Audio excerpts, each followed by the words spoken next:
Let me start the recording, switches to the proper screen. All right, guys, welcome back. I believe this is our 34th session of Arcadia. I know it's been quite literally a month and a half since we played last, but I'm eager to see what happens with our little cliffhanger here. A month and Um, 3/4, really. yeah. So a couple of announcements. First being that hopefully moving forward, as I said on Ophion yesterday, we've gotten past the worst of the holiday problems. So I think we're going to be consistently every other week, or if schedules permit, I might be able to take us back to every week by Christmas, but we'll see. Other announcement I have is that if you don't know already, I have released a free mission compendium for Star Trek Adventures. It's available on my Patreon. Check it out. It's cool.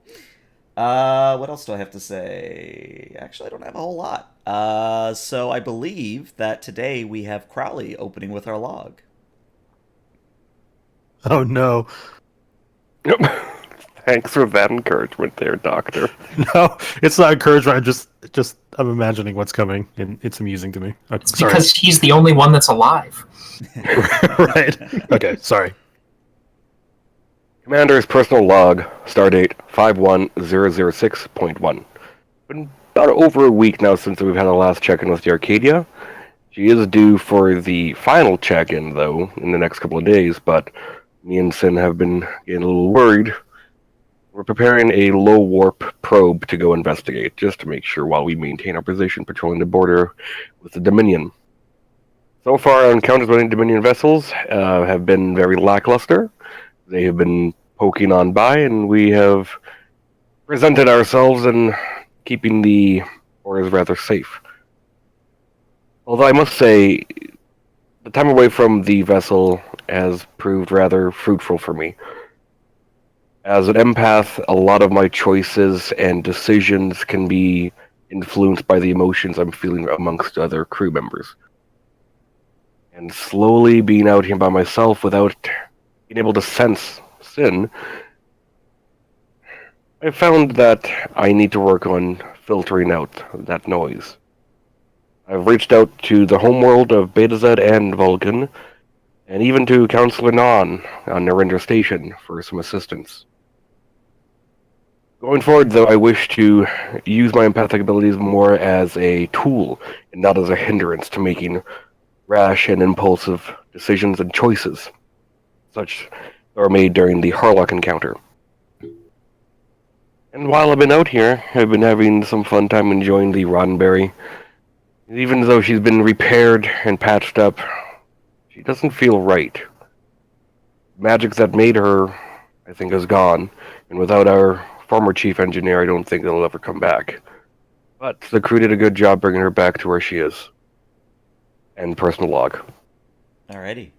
So, we're actually going to cut to the shuttle bay, where most people are hanging out, except for a certain few. So, let me just do a little bit of token cleanup here. So, Klein and Los, you guys are not there.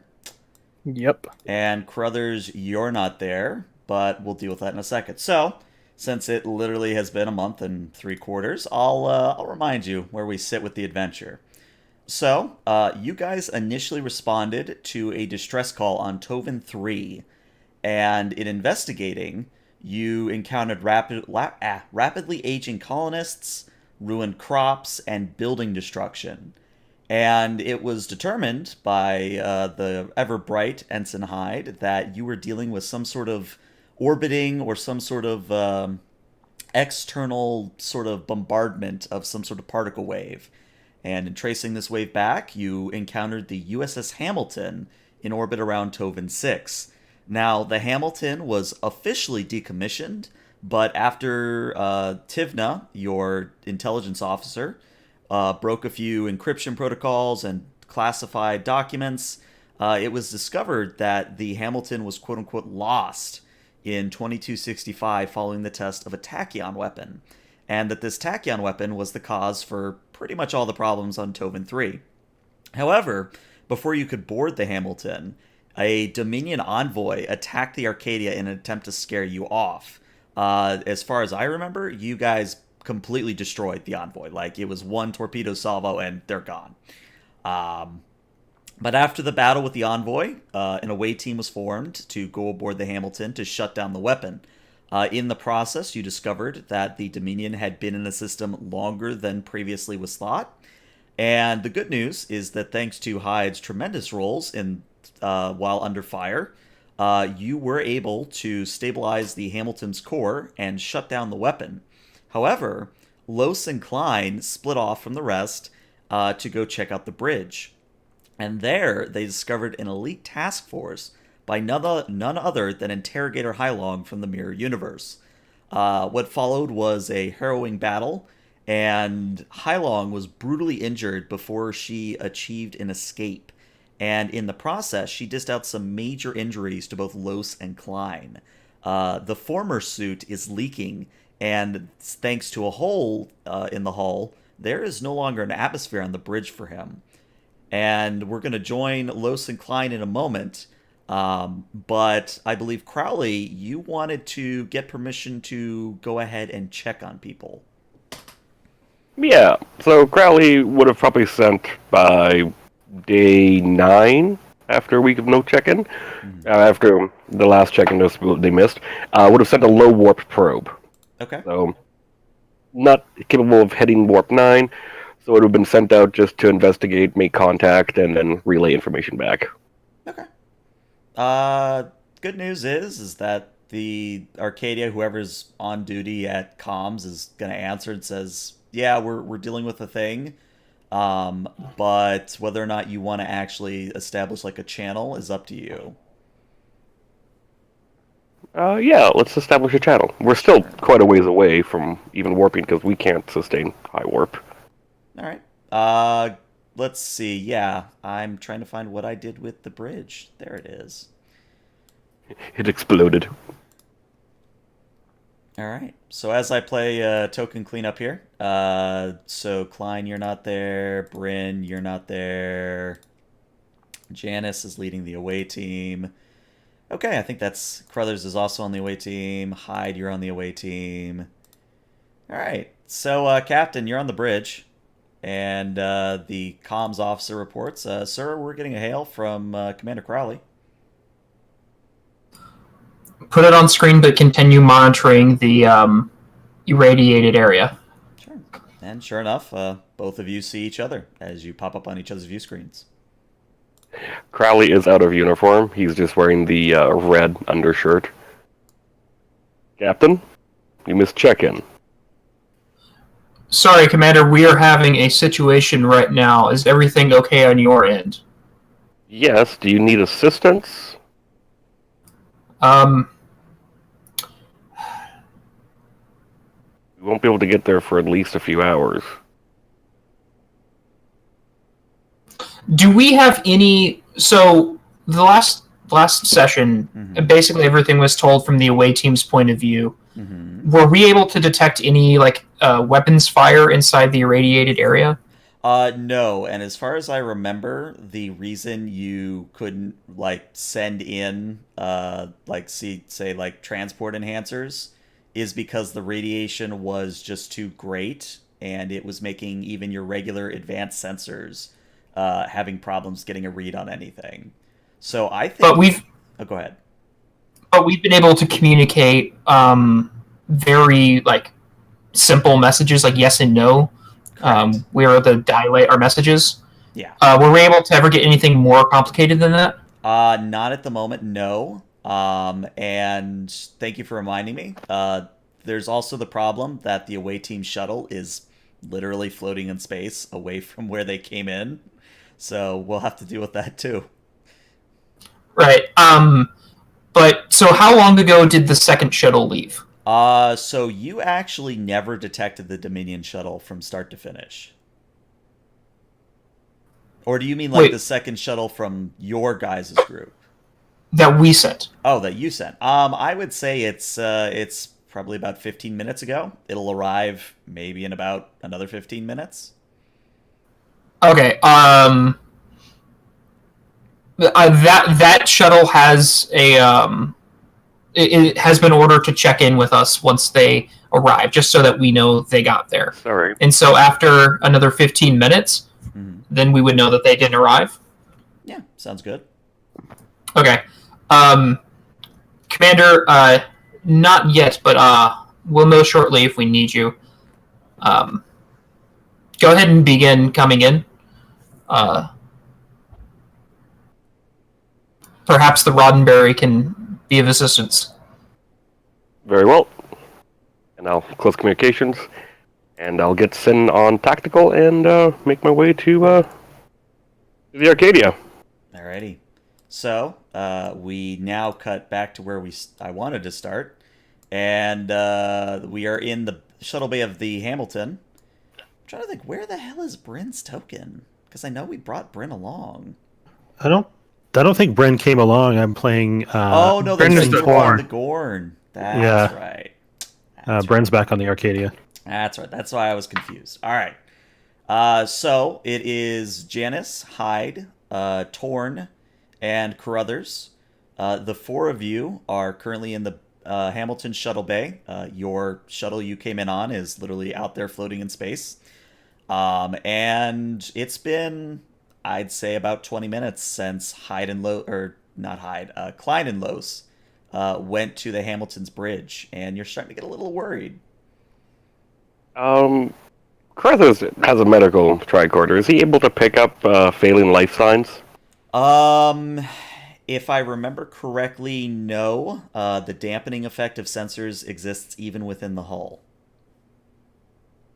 Any of the computers online? Some of the shuttle bay's systems are flickering to life since you've stabilized the core, but it's not like bridge access type stuff.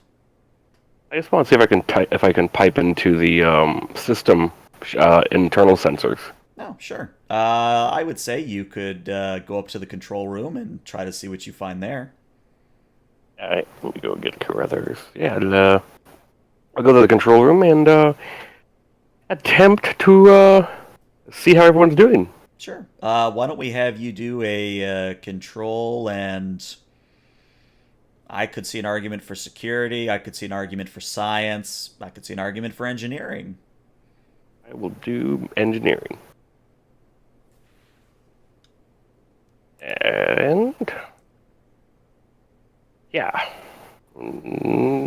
Focus. Computers. Mm-hmm. Excellent. Ooh. I forgot what was the difficulty. It was only a difficulty 0, so you get a momentum. Sweet. But yeah, you are able to detect several things. The first being that there are indeed 2 life signs on the bridge, and that one of them is sort of fading. It's not doing great. Lieutenant Janice, Ensign Torn. I guess I'll play Janice since he's not here. Yeah, go ahead, Ensign. We have life signs on the bridge of this vessel. One of them is fading. I can't identify who, but it's not looking good. Right. Carruthers, can you make it there yourself or no? Yes, I can. I can head there. Alright, against my better judgment, and I'm not going to dock him for this in character, obviously, but against my better judgment, try to get to them and render whatever assistance you can. The rest of us will try to lock down the shuttle bay from any further Dominion attacks. Aye, sir. And Carruthers will book it. Alright. So, Carruthers, you're booking it, and we're now going to cut to the Hamilton's Bridge. As soon as I find that map. There it is. You know how the guy from Men in Black, wearing the skin suit, how he's like holding his hip and holding out his finger and like that there and walking and limping? Mm-hmm. That's Carruthers when he gets onto the bridge. Okay. So I have a question. I have an answer. So I know that my suit is torn and I'm leaking atmosphere from my suit. Mm-hmm. Is the same true for Klein's? No. I don't think I ever had Klein's suit torn. I thought when I had... Sorry. Yeah. I think when I had asked that question before, you had said it was, though. I could be wrong. Well, you know what? It's been long enough that, let's say, retconium. Yay. It's torn, but you're not leaking atmosphere. Okay. Let's say that your suit sealant system actually worked. Los will say, he'll turn to Klein and just say, "Trust me," and he'll take the tube from his oxygen tank and he'll pump his oxygen into Klein's suit, saying, "I'm leaking. Let's not let this go to waste." And he's going to give Klein just the reserves. He's not taking any air out from what his suits already has, but he's going to give him a lot of his oxygen, maybe half. Okay. Just so that, like, if I were to seal my suit later again, this oxygen wouldn't have been lost. Okay. Okay. But I think we should start heading back to a part of the ship with atmosphere. Yeah, sir. I think GM, I think engineering, you said, had atmosphere, a very thin one, but atmosphere. Yeah, I mean, you guys were working in it no problem earlier, so yeah, you could head to engineering. Okay. I'm just going to kind of like, I'm assuming that Los is having a hard time walking or just doing anything at this point. He's gonna have to start making checks very shortly, yeah. I'm just going to, like, fireman carry him Okay. and try to get down the ladder into, just straight into engineering if I can. Okay. How do I want to do this? First, let's resolve Los. Let's see how conscious you're being. This is gonna start fairly easy, but it's gonna ramp up pretty quickly. I need you to do a fitness security. The starting difficulty is a 1.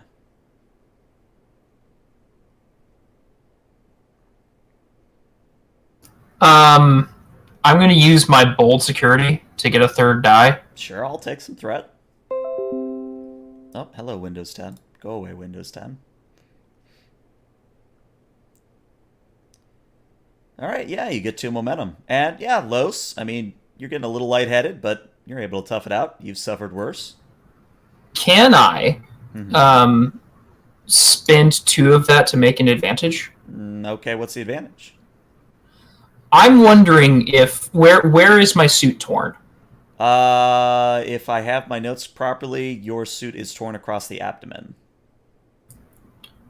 I would like to. Maybe there's a check involved to make this happen, but I'm wondering if there's some kind of internal force field in the suit or something that can seal off the helmet from the rest of the suit, like something that was designed in case of a rupture.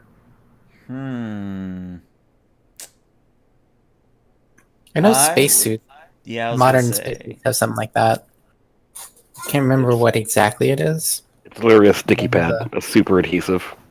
Oh, okay, or like some kind of like iris device. It'd be flexible. I mean, yeah, if you're gonna spend the 2 momentum, I'll let it happen. I'm just curious about how that would work in the Trekverse. Usually, it's activated by the vacuum, so you don't even have to do anything. I remember that's how it is in spacesuits right now. Cool. Like, I know they have them on the wrists because most punctures are on the hands. I don't know if they have them around the neck, but it would make sense. It would, yeah. Sure. I think the way it works is that when it gets tugged, it pulls free a little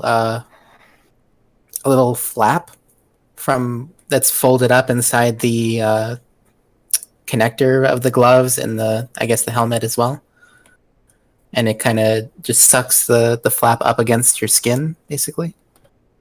And funny enough, your skin can be exposed to space for quite a while and be fine. Yeah, it's just the what is it? It's just you have to exhale or like your lungs explode, something like that. As long as your face isn't exposed to the vacuum of space, you should be fine. Oh. Somebody actually had a hole in his glove for an entire spacewalk and was just like fine.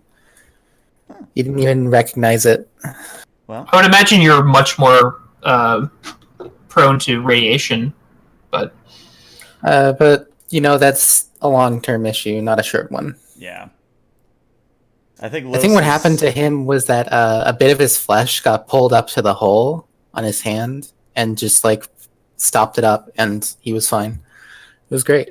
I'm sure that he wasn't scared at all.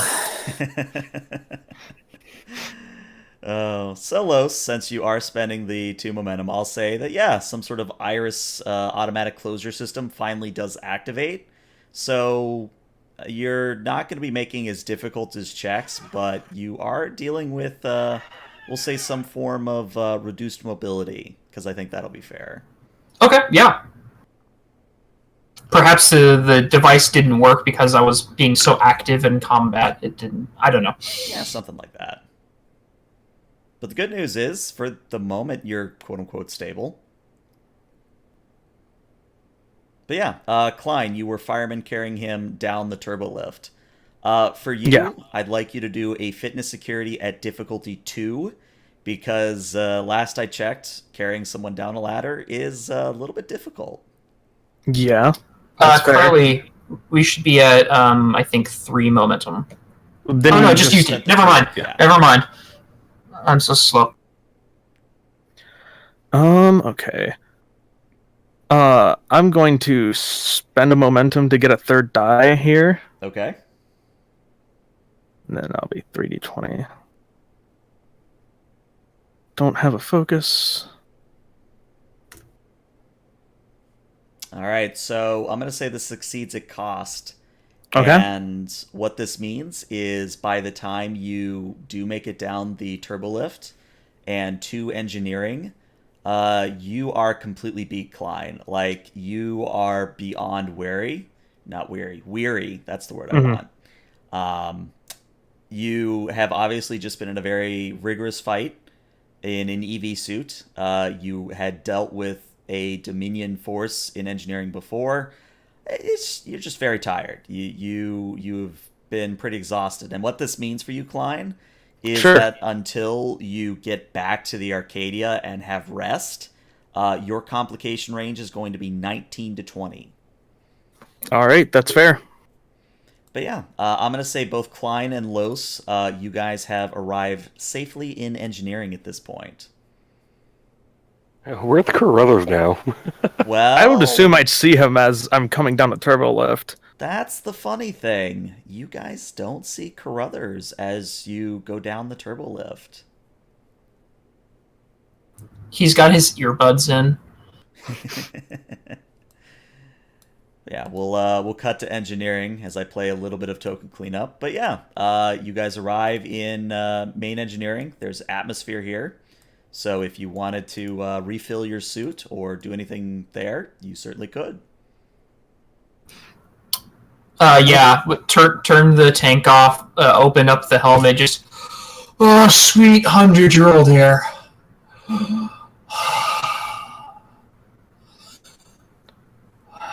I'll turn to Klein and just, I can't believe we made it out of there. I'm surprised we did. I owe you my life, Klein. And with that, I just like fall to the ground and like sit up. Just like I was too tired to like sit down slowly. Sure. I would assume like our EVA suits have like we'd be linked to other people wearing them that are on the away team, right? Oh yeah, you can talk to someone on the away team if you so wished. Okay. Lieutenant Klein to Ensign Carruthers. You don't get a reply. I'll try that again to no avail. Yep, nothing comes back. Okay. Well, this isn't good. This isn't good. They were. We knew they were in the shuttle bay, right? Yep. Yeah. How far is that? I would say it's maybe about a 5-minute walk from where you are here. You'll just have to go through a few portions that are exposed to vacuum. Once our tanks are refilled, we should head back. While we do that, I'll turn back around and lean over the engineering console. I'll try to see if there's a way that I can tap into ship systems and communicate with anyone in the shuttle bay. All right. I would say that by now you would have communication to the shuttle bay. You could talk to someone there. It's just between, like, the bridge in the shuttle bay doesn't work, but from engineering to the shuttle bay works fine. Okay. Shuttle Bay 2. This is Ensign Jaro. Does anyone respond? And since I would love to have Hyde contribute because I played her last time, let's have Hyde, since Janice isn't here, let's have you be the one that picks this one up.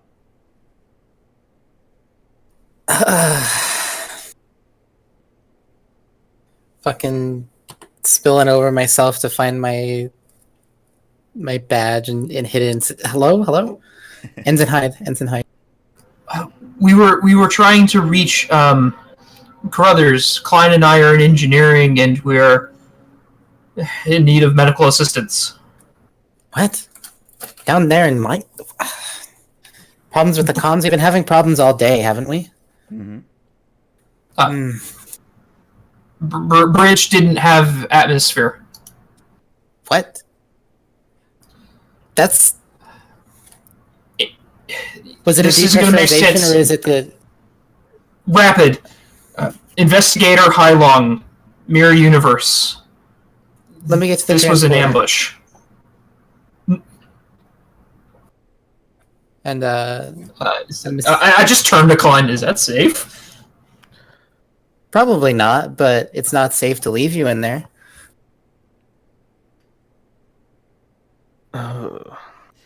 So, Hyde, just to fill you in. So last session that we did with this group, you see this sort of white oval that's on the side of the warp core. Oh, so I have a video feed at least. Okay. Yeah. So this white oval that you see, or somehow you would remember it, whatever, however you want to flavor it. This oval device is actually the tachyon weapon that was causing all the problems in the world. You specifically were able to deactivate it, but the weapon is still there.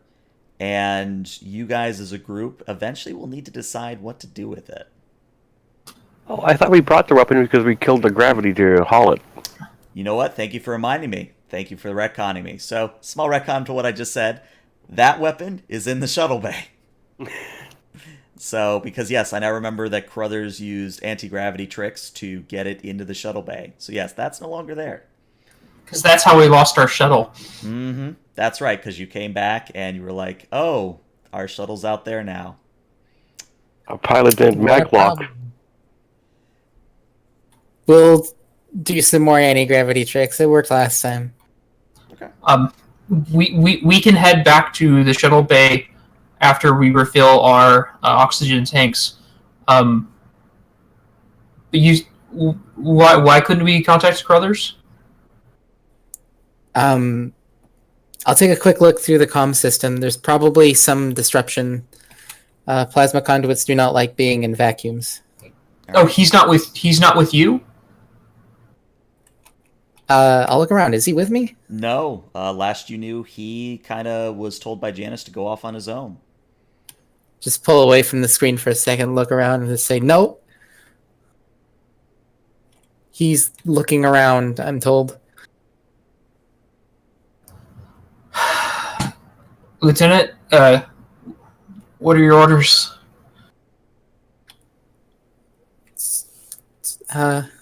Is I was turning to Klein, yeah. oh, okay. Nah, you field promoted Hyde. She's now a lieutenant.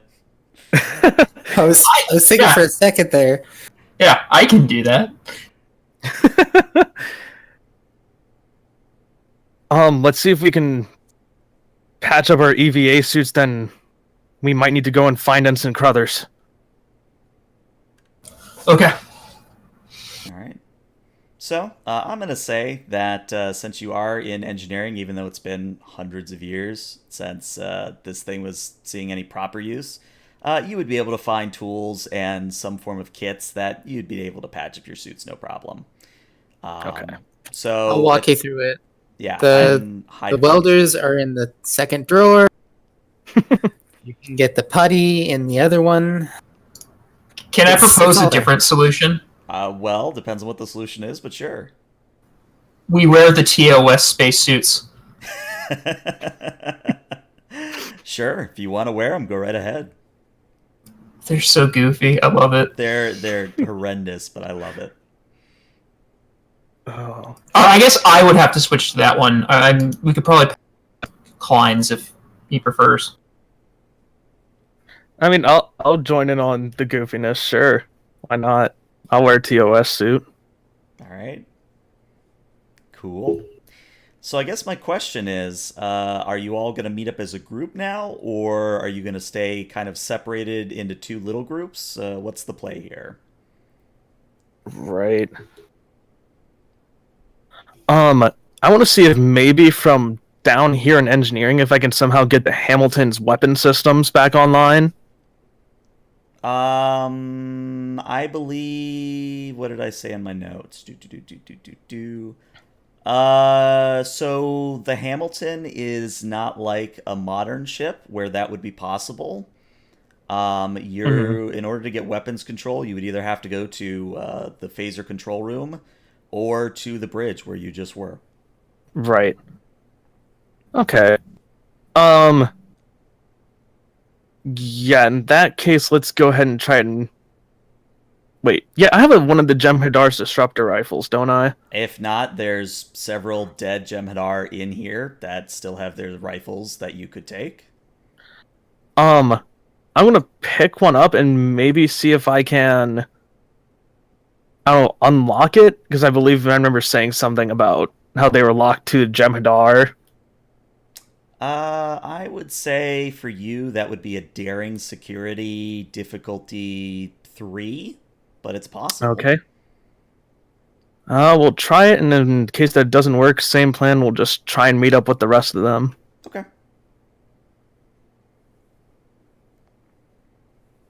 Nope. Okay. Yeah, I mean, obviously you've had a little bit of experience, but not enough to defeat the encryption on it. Right. Alright, that's fine. In that case, Ensign Los, let's go try and find the others. All right. Okay. So we cut back to the shuttle bay where you two finally arrive, but there is still no sign of Ensign Crothers. Well, god damn it. Okay.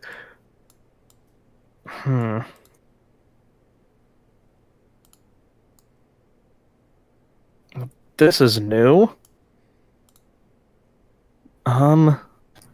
We broke the one rule of survival. I could attempt to go look for him. I know that he does go. We do know he's going to the bridge, correct? You knew, yeah. I mean, permission to go attempt to find Ensign Crothers.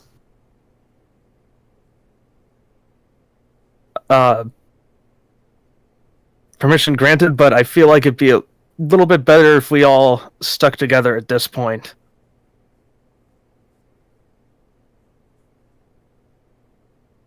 All right. Yes, sir.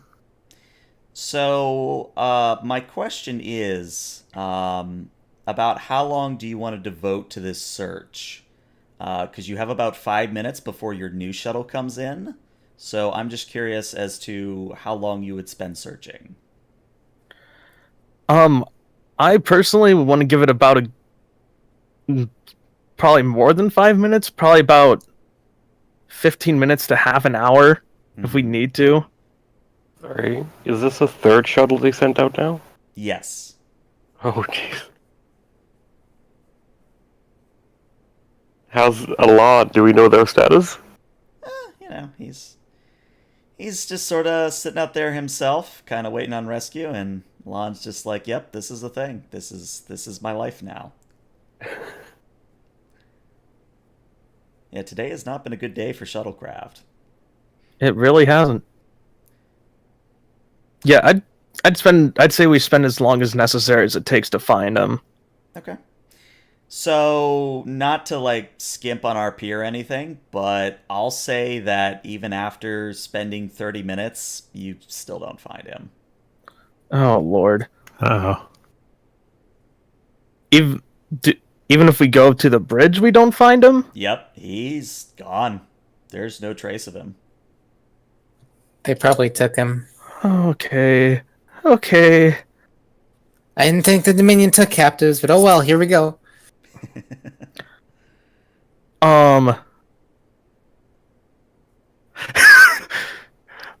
I'm going to try and God, see if I can run some kind of external scan, even through the radiation, to see if he's either on this ship or if his signal is just flat out gone from the interior of the ship. Okay. Well, by this point, the third shuttle has successfully arrived, so you could use the working shuttle sensors. Go ahead and roll me a reason science or a reason medicine, and let's make this a difficulty 3. Okay. And if someone could roll me just a single d20, if it's below a 7, the shuttle assists you. You said reason and science or reason medicine? Correct. Okay, we'll make it reason medicine. Okay. Ensign Hyde, do you want to roll for the shuttle? The d20? Okay, yeah. I haven't had good luck today. But what's the worst thing that could happen? 20. Roll an 8. Explodes. The shuttle explodes. We have a definitive answer to that question. I'd actually like to use my point of determination here. Okay. I'm going. I'll see what you think of this. I want to do. Home is where the heart is, and home being the Arcadia A. Mm-hmm. I'm not leaving any of these crewmen behind. I'm getting them home safely. Okay. Sure. Let's make it happen. So that's All 2 right. successes. So you just need to roll Nope. 1 more. That's all you need. But let's see what the Cool. shuttle gets, because if the shuttle's below a 7, you do get a momentum.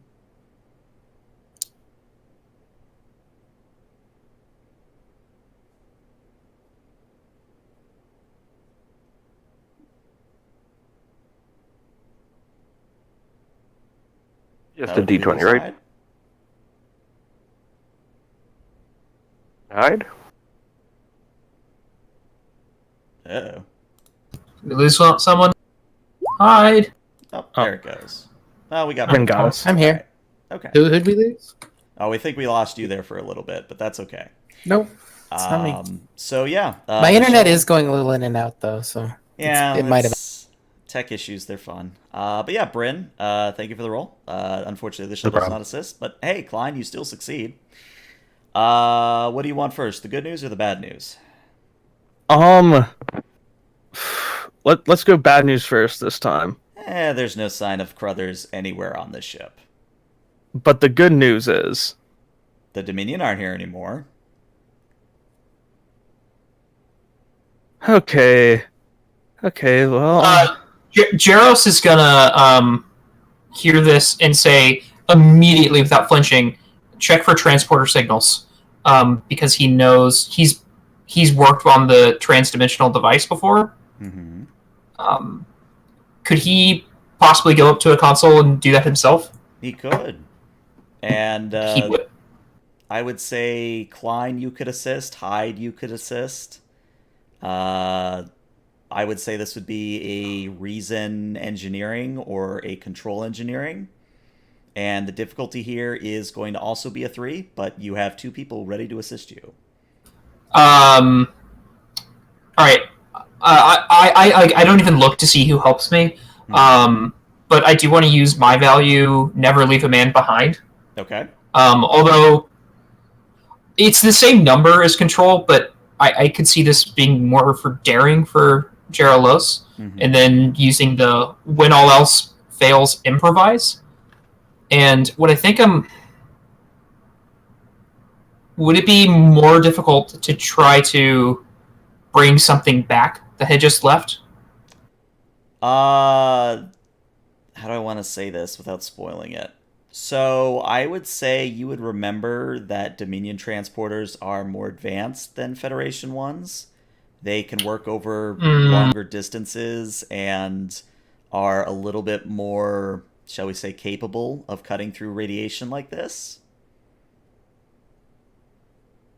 Okay. So I'll just use the never leave a man behind and roll.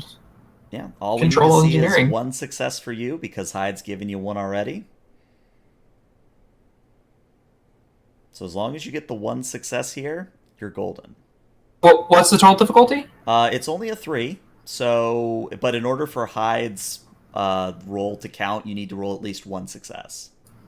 But I'm getting the 2. Oh, I see what you're saying. Okay. So yeah, you actually get 2 momentum for that. And yeah, Los, you can verify that there is indeed a Dominion transporter signature. It's about halfway between the shuttle bay and the bridge, and it looks like he was literally taken probably mid-step to parts unknown.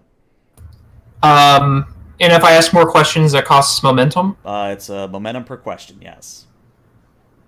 Okay. Can I find the source of the transporter beam? Like where... I know where they got taken from. Do I know where the transporter occurred? You do. You are able to figure out that the transport was to the Dominion shuttlecraft, which was originally in the shuttle bay when you guys first arrived, and is the same shuttlecraft that rescued Hailong. And we already know that shuttle's gone, right? Correct. I want to use my last one to determine if anyone went into the mirror universe. Well, since you are spending momentum, I will say yes, a mirror universe device was activated. I'll turn to Klein. They're in the mirror universe, or I guess Janice, you are in charge. We need to get back to the Arcadia.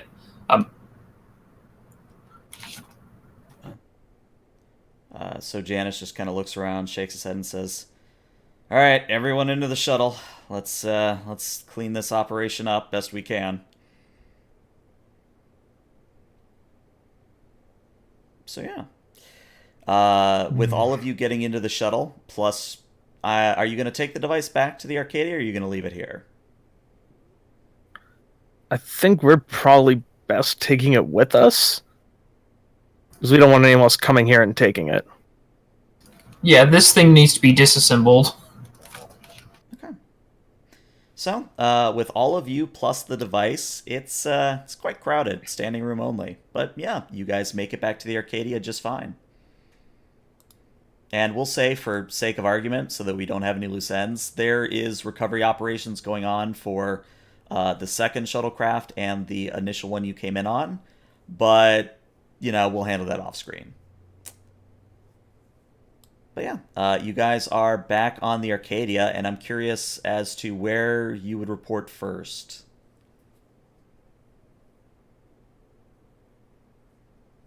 Hi,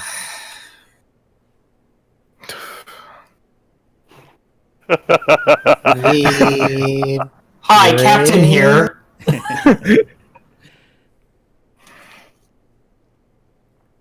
Can I report to my bed? You certainly could. That is your prerogative. If I remember right, I think Torn he didn't have an injury, but I think he got hurt, so I'm sure that he would probably head to medbay. Okay. Let's say that Klein, since again Janice isn't here to play Janice, let's have you report to the captain at this point. Yeah, sure. All right, so we're going to cut to the bridge, and let's see. So Bryn actually is here. And, well, I guess, Bryn, you would have gotten a call to sickbay, so actually you're not there. But I do have one... Oh, go Sorry, ahead. I have one request for Klein from Ensign Jaro. Yeah. He wants you to recommend to the captain that they take the Arcadia into the mirror universe. That's just what he wants you to do. Obviously, you're in charge, but it seems important to him. Right. Okay. As Klein comes onto the bridge, you can tell he's very visibly shaken. And he just kind of leans and kind of like whispers into the captain's ear, "Can I meet you in your ready room? We need to talk." Yes, but first, Lieutenant, is the danger over? Was the effect the temporal anomaly? It was, but not without some, what I could believe can be some pretty serious consequences. Alright, I'll see you in my ready room. Hailong, you have the bridge? I love that Chief Hailong's just hanging out right there. Or, wait, would Tivna have rank over her? Yes, technically Tivna would be the commanding officer, but if you tell Hailong she's in charge, Tivna's not going to complain. I do. All right. So we cut to the ready room as I play a little bit of token cleanup. Oh, good. I already did clean up these tokens. Good job past me. So yeah, Klein, you are now in the dreaded ready room of the captain. Yeah. We were able to take care of what we were sent there to do, but we encountered some problems. I went up to the bridge to see if there's anything else needed to be taken care of, and Ensign Lowe's volunteered to come with me. And out of question to you, Captain, does the captain know about Lowe's experience in the mirror universe? He does. He's the one that okayed it. So he would know about Interrogator Hylong then. Oh yeah. Mm. Yep. And dotting my eyes before I go into stuff.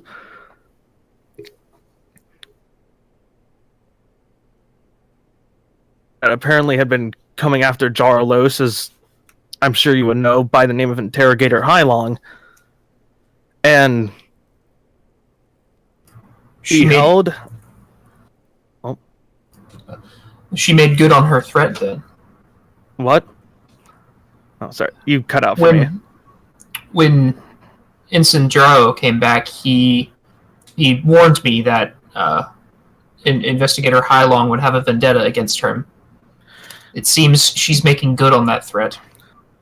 Yes, well, I figured, seeing as how she had the rank of a Jem'Hadar first, if we were able to somehow bring her in, then we could get some valuable information both on the mirror universe and maybe some of the plans that the Dominion had.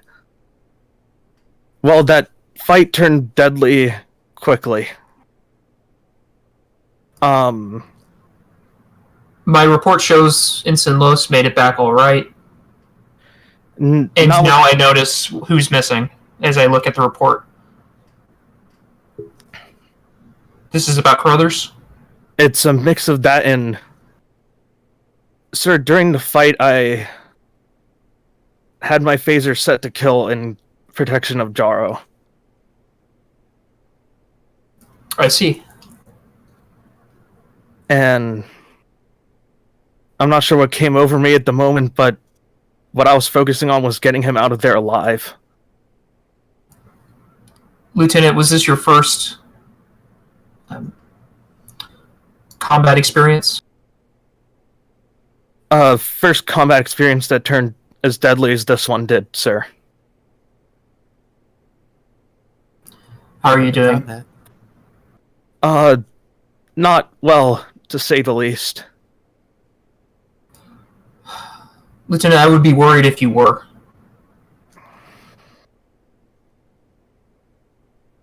But if there are consequences for this, I'm more than willing to take them. All in due time, but you did the right thing.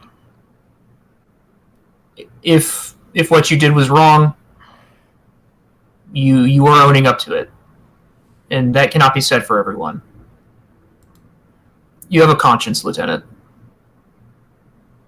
I know that you are not bloodthirsty. You're a man like anyone else on this ship, and you were put in a terrible situation. And I'm not going to put you back into one immediately, but we've entered a war, and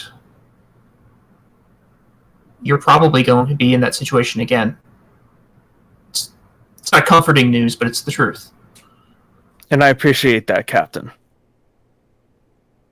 But Ensign Los also told me that that they had possibly entered the mirror universe with Crothers, and Ensign Los suggested possibly finding a way to go there so we can get him back, and I'm in agreement with him. I'm not leaving a single member of this crew behind. I'm responsible for every person aboard this ship. And I'm not surprised that Ensign Jaro suggested that.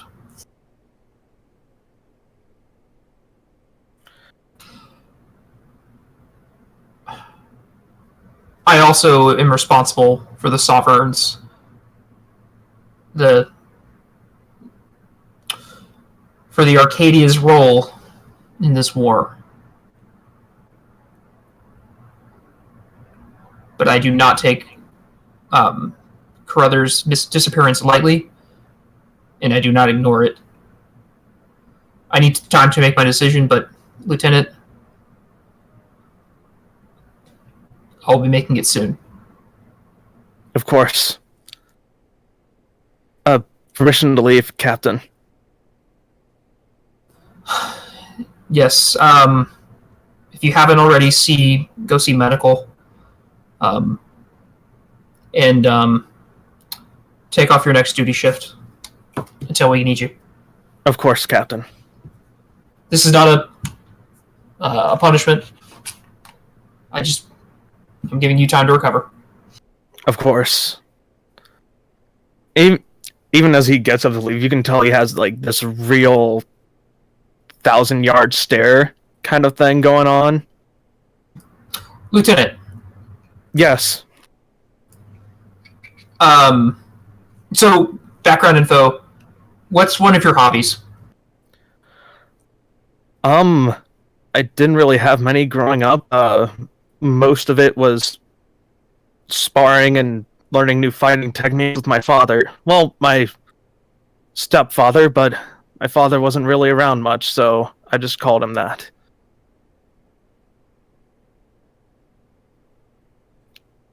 I'm certainly willing to try some new things if you have recommendations.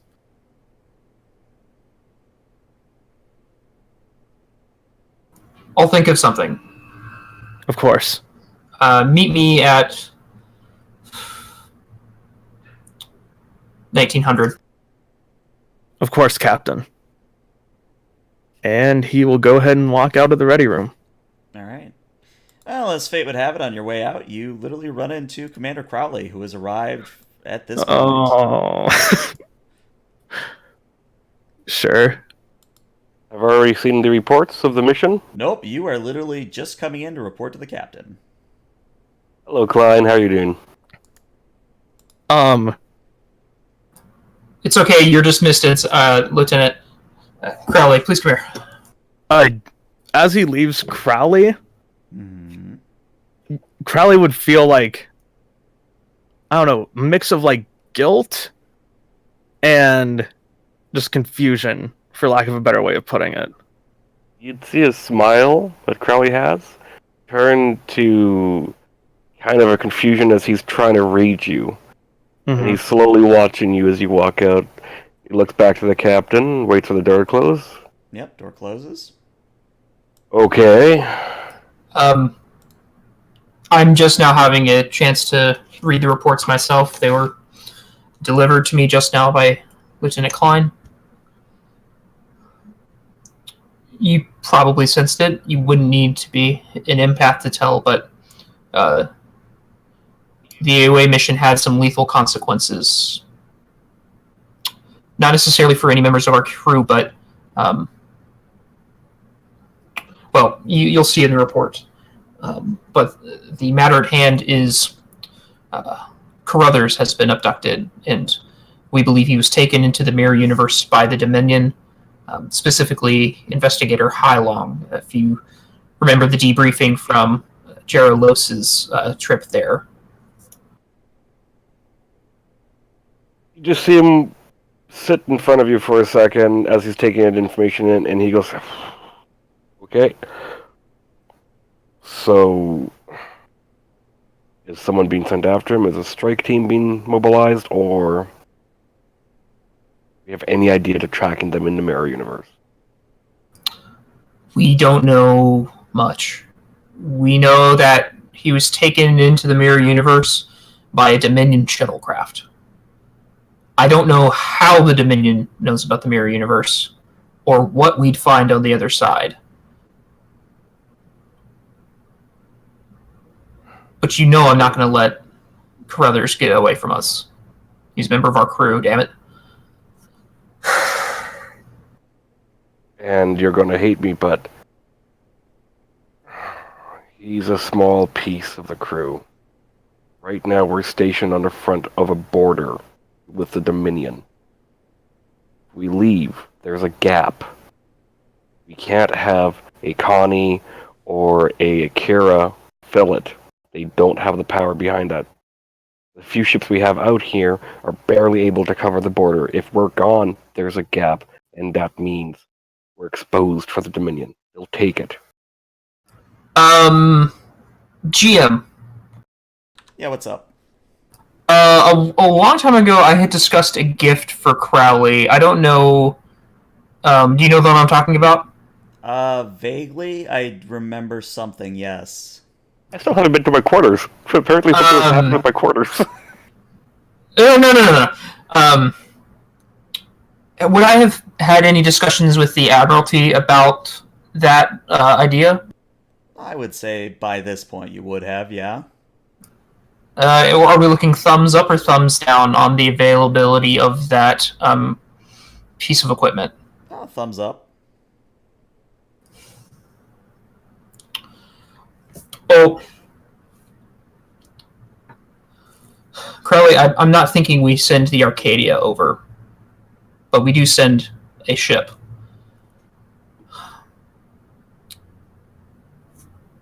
Take your time. Go ahead and... I can't promise anything yet.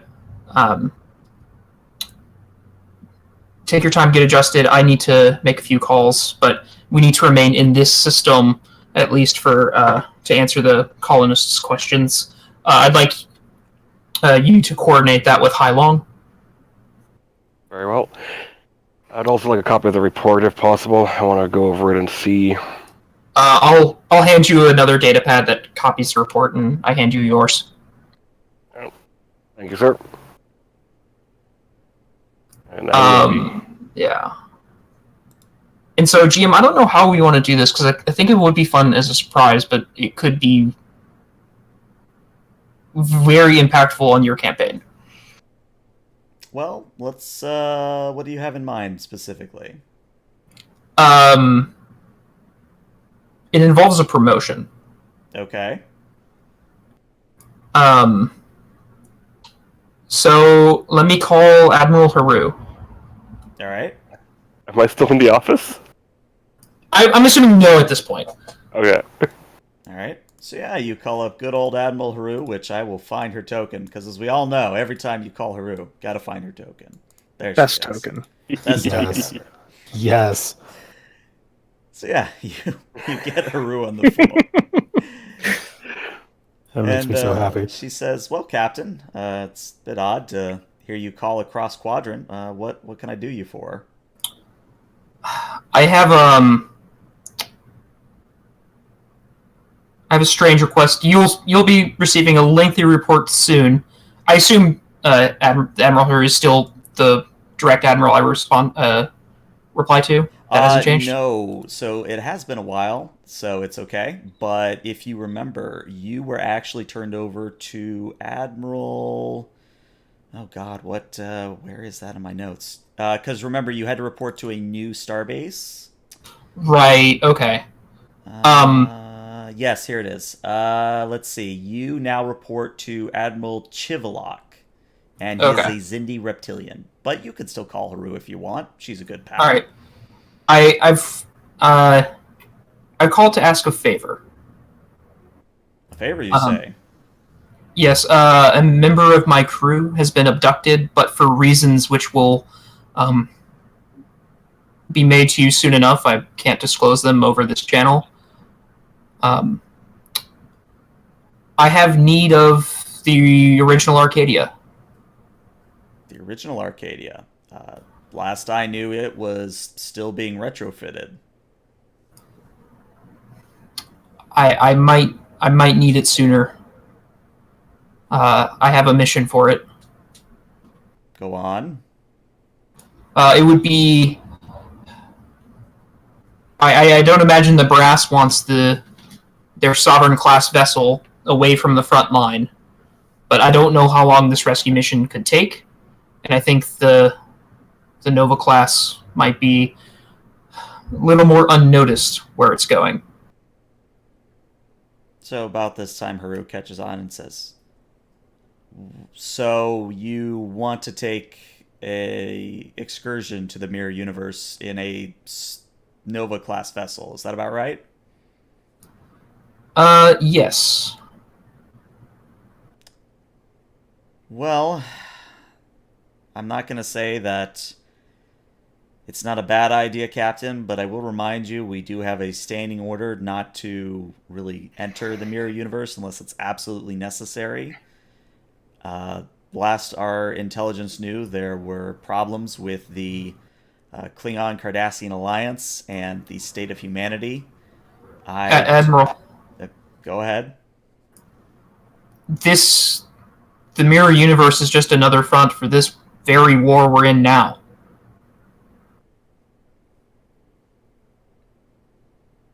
Our universe has already interfered with theirs.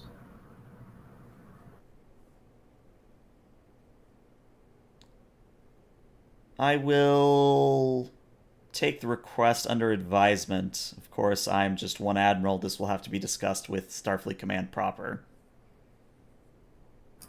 Of course. I can only ask so much of a favor.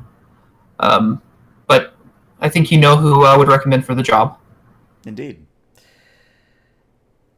Well, Captain, do you have anything else? If not, I have 2 angry Klingons waiting outside my office, and I have to deal with them at some point.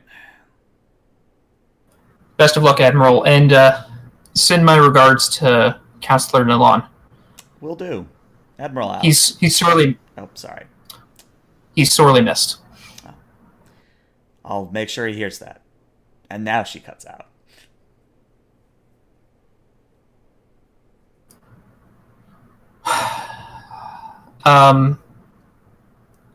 At this point, Captain Alon just Captain Tahan just sits and waits, hopes.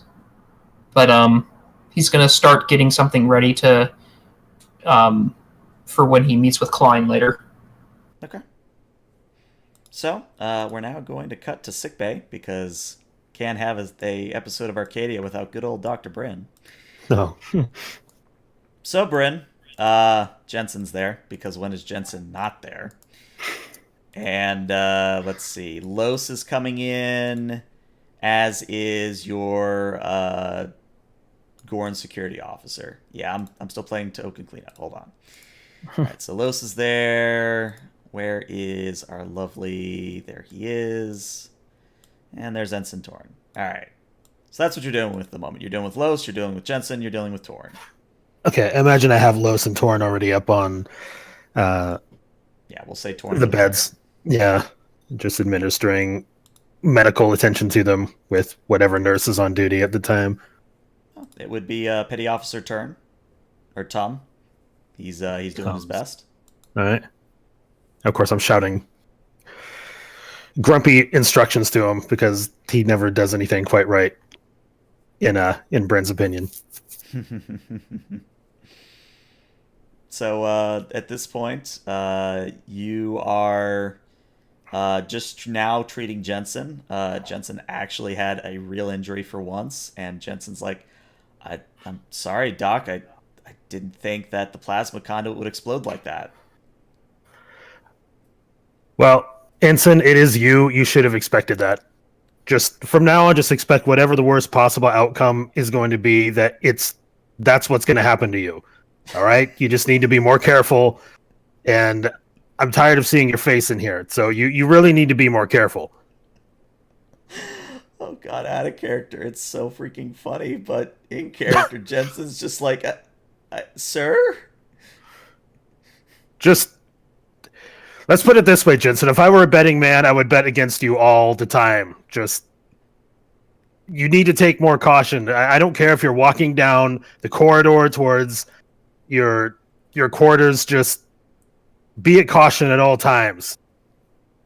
Plus, you don't need to be in here every day. The last time you came in here, you swore that you had Rigelian gonorrhea. And I'm telling you, you did not. Just trust me on these things. I'm a doctor. Right, Jelly and gonorrhea. Jensen just goes, of course, Doctor. I'm sorry.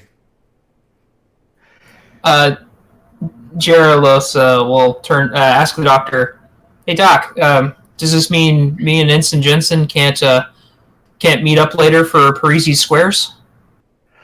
That would be highly inadvisable. Oh no. Sorry, Ensign. Doc won't let me. I guess I can't meet you for that anymore. Jensen's just like, this has not been a very good day. That's the perfect token for Ensign Jensen, by the way. Oh, it is. It's great. Yeah.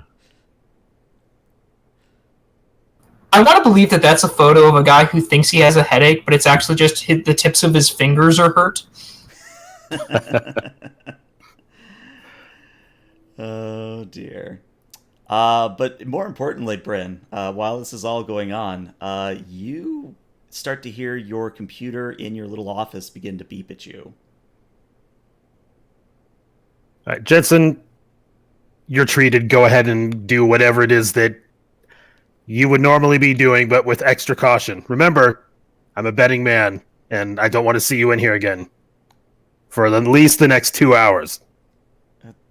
Of course, sir. And he sort of slides off the bed and makes his way outside. And then literally seconds later, as the door closed, you hear him tripping over himself and hitting the floor. But he doesn't come back into the office, thankfully.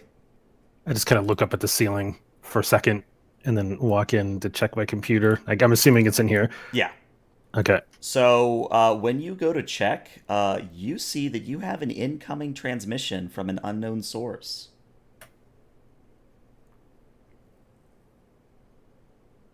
All right. Is there any way for me to try to ascertain where it's coming from? I would say if you wanted to spend like 5 minutes not answering the transmission, you could. But No. based on what you have in your office, no.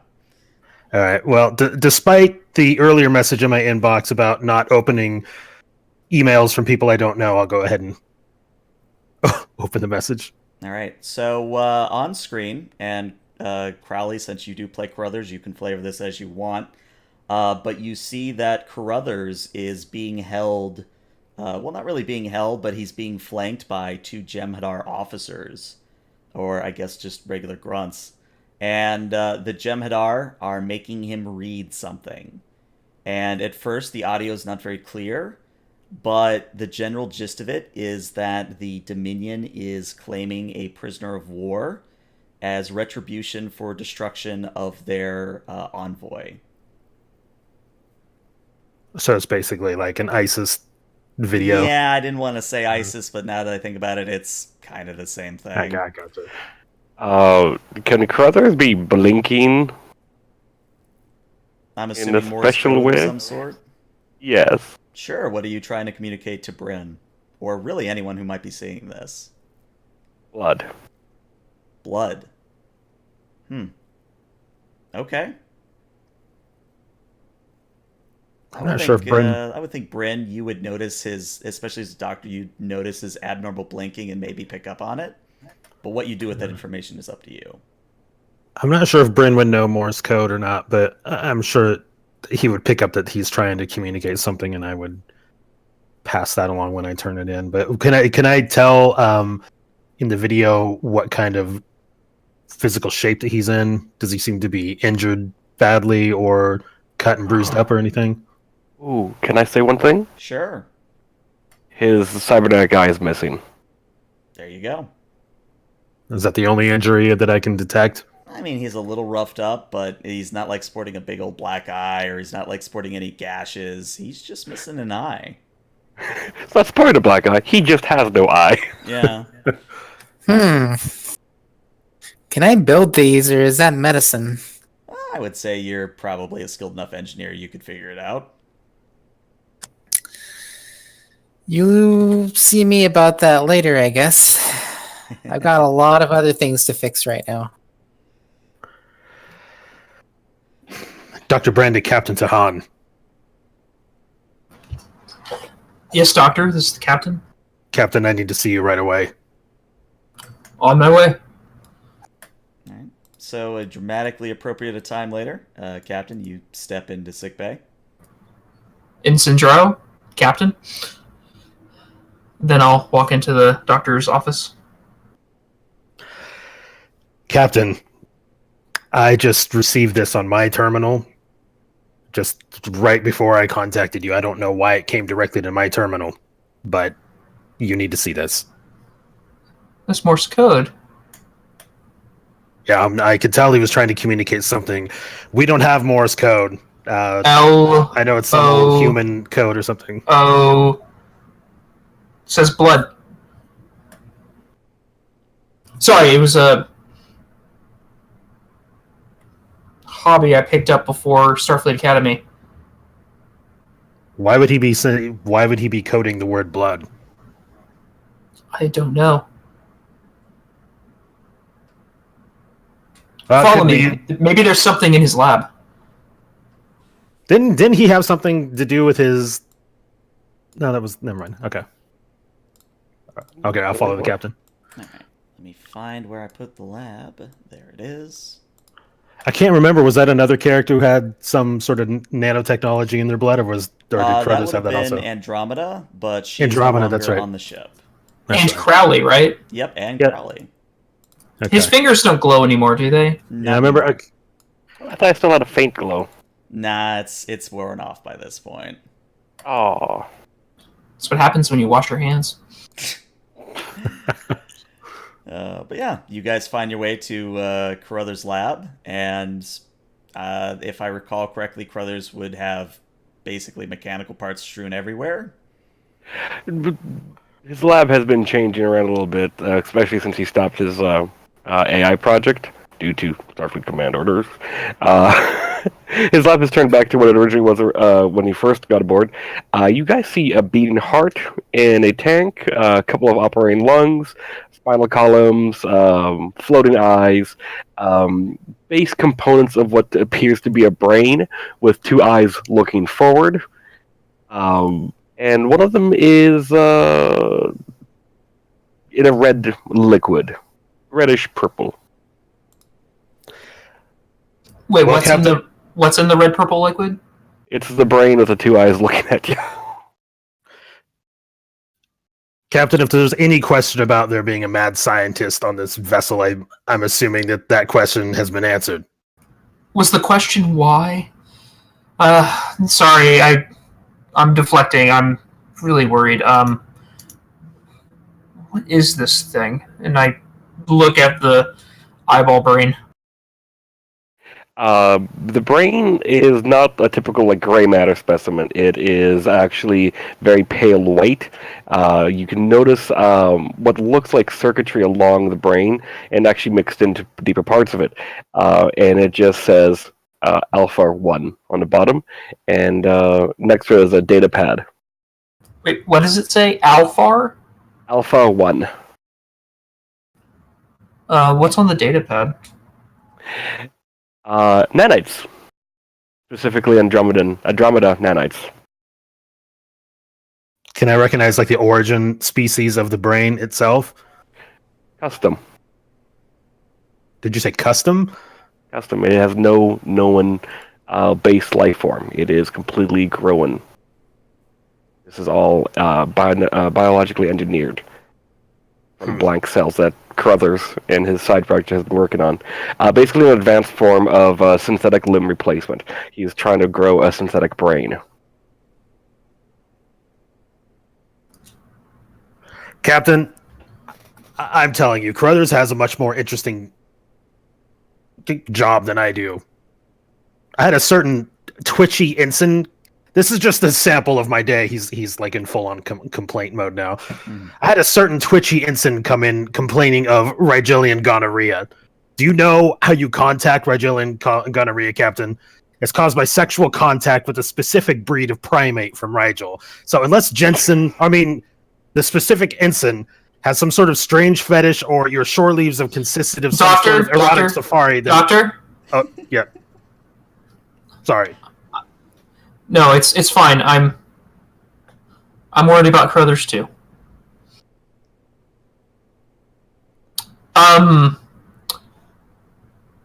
Looking at the log, does it look like this brain has been in communication with Crowley? Does he talk to it? Crowley, no. You mean Carruthers? Yes. Sorry. it has minimal brain activity. Think of it like it's still learning, like it's still trying to connect the synapses for different functions.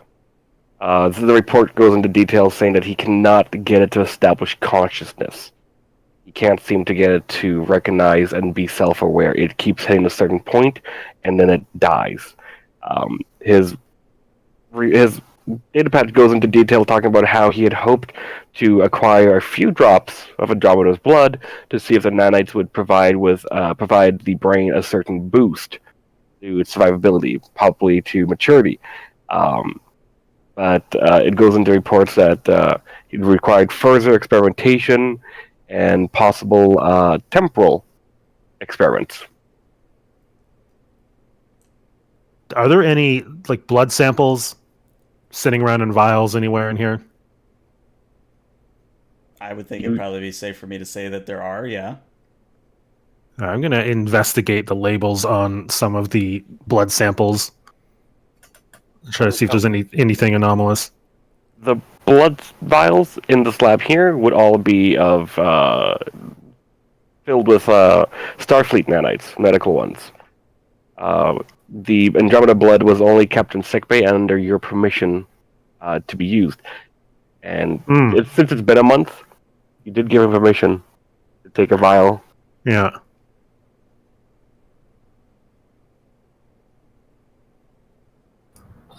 Doctor, whatever resources you need to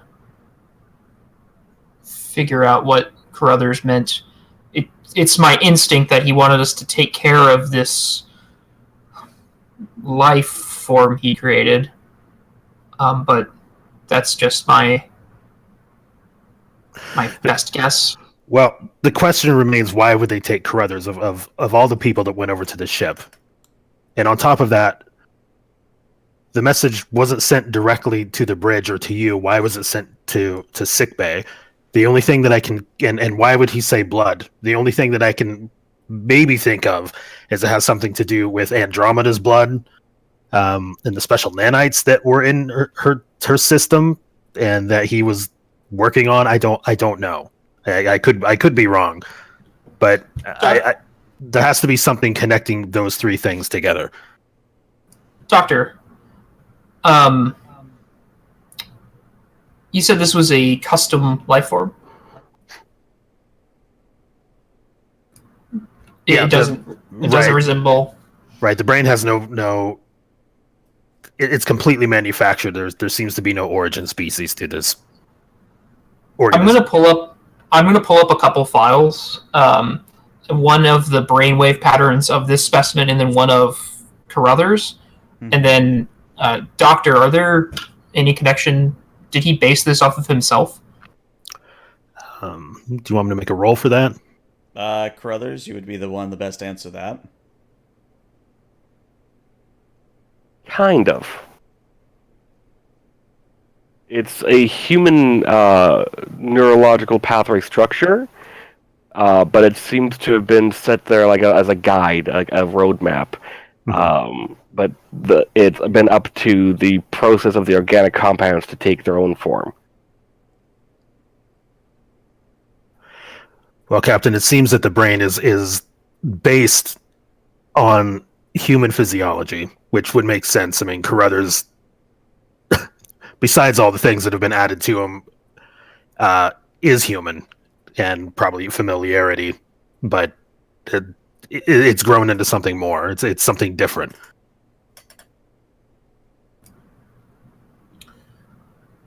Well, out of respect for Carruthers, we will continue keeping up with his work, but I'm not going to stop examining the possibilities that his message meant something else. Indeed. So if you can spare people from your staff to keep working on this, and if you have any time yourself to try to figure any of this out, I think you're the best person to be able to do so. Certainly, Captain. And Captain, just know that Carruthers seem to be in at least okay condition. Other than the fact that they've removed his cybernetic eye, he doesn't seem to be seriously injured. So keep some sort of faith in that. I believe that they have him for a reason, that they are trying to get some sort of information, whether through interrogation or through medical scans or whatever it is that they want from him. They want him alive, and it seems reasonably undamaged. All right. I'm gonna have Tivna is our intel agent, right? Correct. I'm gonna have Tivna look at your computer and to get any information she can about the origin of the message you received, and let her work on it as well. So you should be expecting that. Certainly, I'll give her full access to all my files and everything. All right. Thank you for understanding. I'm supposed to see Klein soon, so I'm gonna let you go, and let me know if you need anything else. Yes, Captain. All right. And just so we keep everyone involved with what's going on, at this point, we're going to cut to Hyde in engineering. So Hyde, you have your golden team in engineering, and on the table in front of you is the tachyon weapon from the Hamilton. I don't remember if I gave you a handout on it, but let me just check. Go ahead, and I assume it's behind every shield we know how to make. Mm-hmm. And nobody's touching it with their bare hands, correct? Correct. Okay. You have to be sure of these things every time. Mm-hmm. I'm sure Chief Allen is more of a stickler about this than I am. He's a Vulcan, so it would probably be a fair assumption. Racial profiling, but... Yes, I found the handout. So I don't know if you remember seeing this, but that's pretty much what you know from a log standpoint about the device. So, we don't have numbers on this thing, huh? And then Alon just says, no, Chief. As far as we know, designed for an old Connie-class engineering, or old Connie-class warp core, and somehow it's been running all these years. That it could run all these years under that much strain doesn't make a lot of sense. I don't think we have the facilities on board the Arcadia to safely test this device. At best, I would want to take this into a closed circuit, something that has its own limited power source, not a warp core. Are you suggesting perhaps a shuttlecraft? Hyde opens her mouth like she's gonna say something, and then kind of closes her mouth, and it's like, wait, that would work, wouldn't it? I mean, it is a isolated system.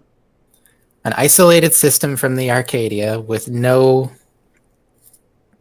possibility of a power leak from the Arcadia itself, and in an emergency we could jettison it.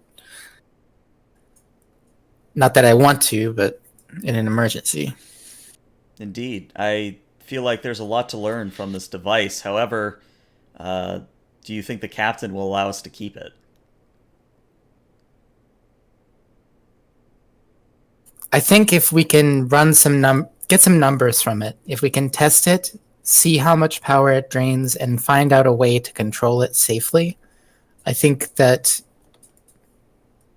any reasonable captain, she looks left and right like, is he reasonable? Would want us to hang on to this weapon, at least to prevent it from getting into other hands. And Alon just sort of nods to that and says, yes, I figure the Federation's probably going to want to use whatever advantage we can get at this point if we're going to be fighting the Dominion for a long time. Lo and behold, it's here on the front where it's needed most.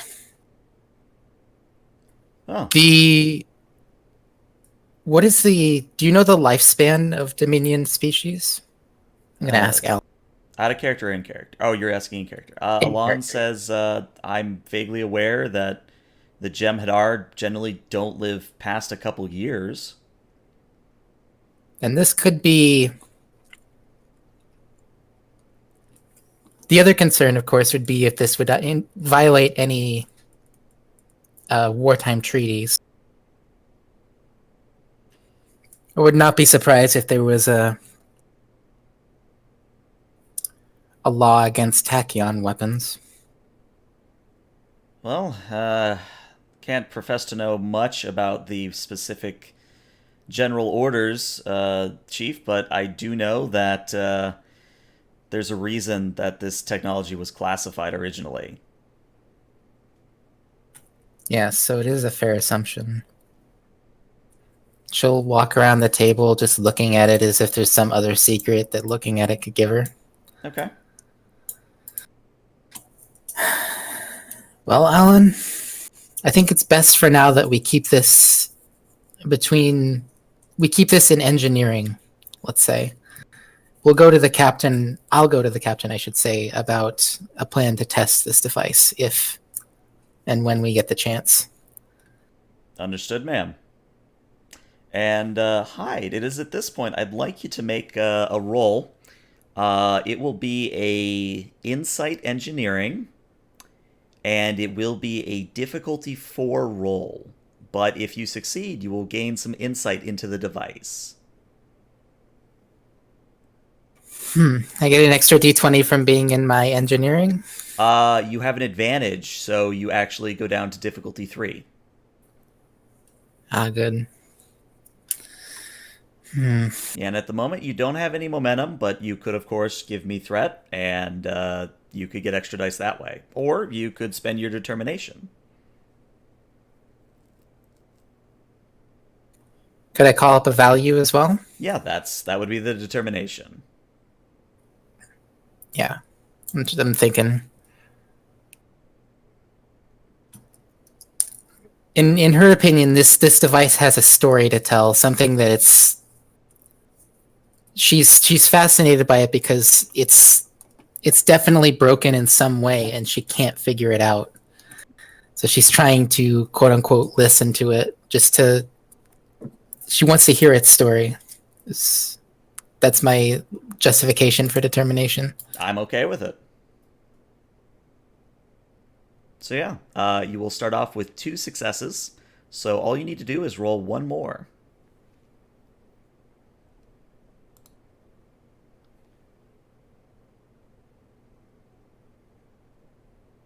And you do. Hey. You even get a momentum for your efforts. So you are able to determine that the reason, or at least it's a theory, you think that the reason why this weapon spiraled out of control and caused all the problems it did is because the control system, whatever sort of, we'll say, control gate or computer system that's built into the device, it wasn't able to compensate for the tachyon flow adequately. But, I mean, there has been a tremendous advance in computing technology from TOS era to now. So you think that you might be able to stabilize the device to the point where you could use it as a directed energy weapon. But it will take some monumental effort on your part to do it. I'd have to replace the computer system for sure, and I'd still want to hook it into a closed system like a shuttle. Mm-hmm. But these are problems that are surmountable. And I'll get my engineering staff working on it. Okay. All right. And then ask the captain after I get them started, because he has permission.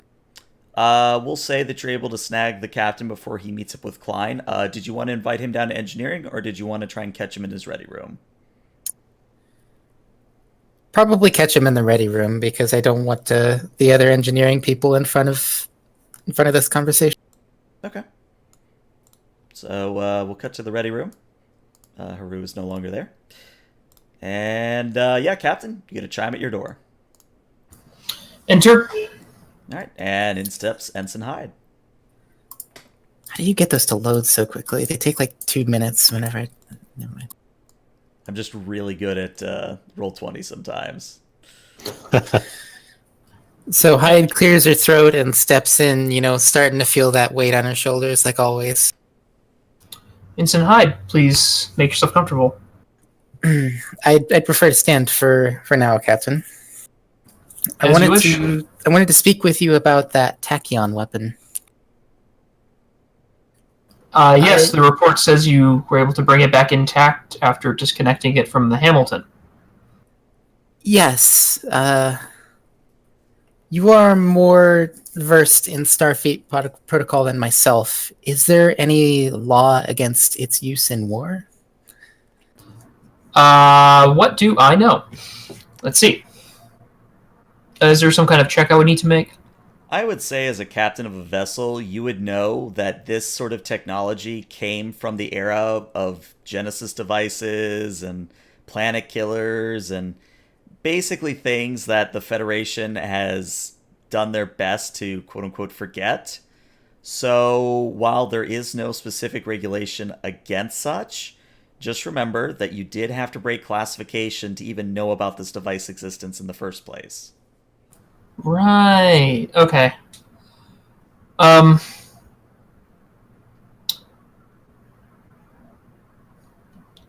So, no, Ensign, this is not the type of technology that the Federation wants to use anymore.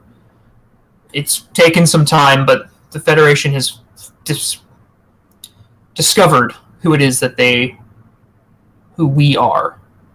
And these weapons are... You saw what happened down on that colony when this technology doesn't get used well. Even if we use it carefully, it is a ruthlessly and non-discriminating weapon, always lethal.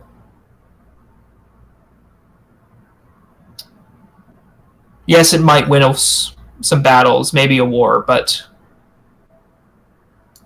if we use this kind of technology, then we've already lost the war, because we're fighting to keep who we are. Now,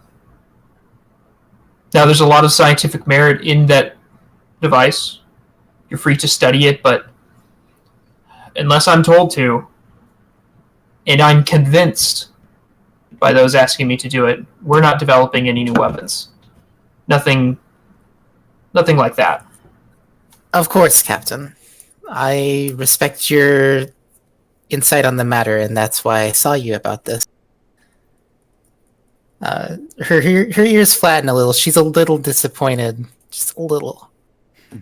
You can't give any engineer in the world a death ray and tell them to not use it. It's sad. Now, Ensign, we're still going to need to send a report into Starfleet Command. And you're going to have to study that device to make that report. About that, Captain, in order to get good numbers on this device, I would like to run it in a closed system. One of our shuttles would be perfect for the task. We would essentially just take it out for a quick spin and let it run on the shuttle's power source, so it wouldn't damage the Arcadia.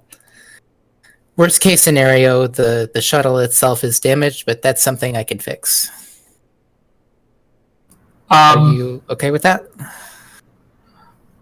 I'm going to need to see a formal experiment plan, a proposal. Of course. I'm just checking in to make sure you wouldn't be utterly opposed to it. No, write up your proposal. We can do this sometime in the future. I don't want to subject the people in this system to it any further, and you are on the away team. You know that we have other concerns as well to deal with. Of course, as soon as we get some downtime, that is. As for the device, what will happen to it when we tell Starfleet about it? Will they simply want it destroyed, or? That I can't say. They'll definitely want to keep it quiet. Of course. Well, I thank you for your insight, Captain. So if you can limit exposure and knowledge about this device to on a need-to-know basis? Of course, I'll keep it in one of the back rooms. Thank you, Ensign. Thank you, Captain. All right. So, how much time has passed since Crowley got the report or the mission? Oh yeah, you've had time to read over everything. Oh, excellent. Excellent. I'm going to call a client in my office. Oh boy. All right, so let's cut to your office. Where is your office? There's your office. All right, so Klein is in your office. You're not in his. And there's Crowley's token. Boom. There you go. As Klein comes in, I'll smile at him. I'm like, please, have a seat. Do you want anything to drink? I'm fine. Wait. So, been a busy time since we've last seen each other. It has. I want to congratulate you personally about a little sparring match. Congratulations. I'm in a position where I Kind of have raises to, an eyebrow quizzically when he says that. I'm in a position where I have to manage the crew, the captain, and the ship. That's a lot of people I have to look out for. And when you bested me, I felt that I could give some of that weight to you. That was my intention. And then I read the mission report. What happened to Carruthers? He came to find us and he disappeared. He was taken by the Dominion. I didn't notice it happen. Didn't know this was happening. And you decided to play cowboy on the bridge. I was trying to save Ensign Los's life, sir. Who fired the first shot on the bridge? Then he doesn't respond, but you get that overwhelming sense of guilt from your empathy. I'm going to read off some names to you. Lieutenant Dos. He's a Tellarite. Exceptional security skills. He has a knack for spotting hidden threats. I also have a Lieutenant Drake from the 4th Marines. He's currently serving on the front lines. I also have Lieutenant Sherrill, Lieutenant Commander Hawthorne, and Lieutenant Commander Connect. These were people I was going to tap for your position. But your name came across my desk, and I looked at your file. What did I tell you when I thought of your file? From what I remember, sir, you said it was something not exactly impressive, which is why I challenged you. Yes, it wasn't impressive. There was nothing that stood out to me, but potential. You had a lot of habits that I grew up with, and tendencies I also had. I figured you'd be good for a command position. I had intended to take you and train you as second officer. That was my intent. But reading this report, firing first, not setting up communications, not tracking or keeping an eye on their away team. You are security. What is your definition of security officer?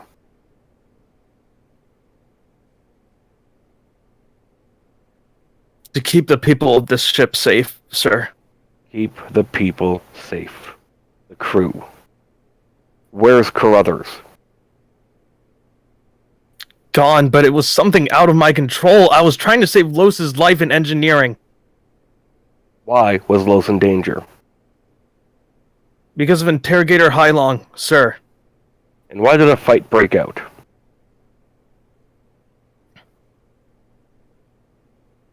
Same response as the shot first question. So nothing? Yeah, nothing but the overwhelming sense of guilt comes across. It is under tough circumstances that we find out our own character. My character is to pretty much try and give myself up to save everyone. I found that out during Wolf 359. But I had to make a tough call, and I had to leave someone. As much as it hurt. If I had a way to prevent it, I would have. You did not look at all the options.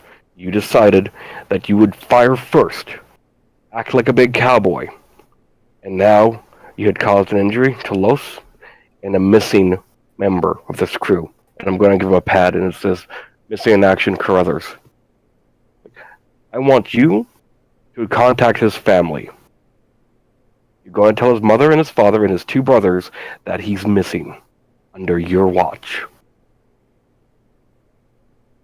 Janice was in charge of the mission, but you were security. That falls to you. Of course. And Lieutenant, I want you to improve. I'm going to put this on your file. If I see no improvement, I'll ship you out. If I see improvement, I'll reconsider training you as second officer. Dismissed.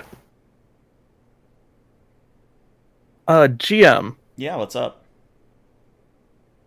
would I possibly be able to, even though there's no check involved, challenge one of my values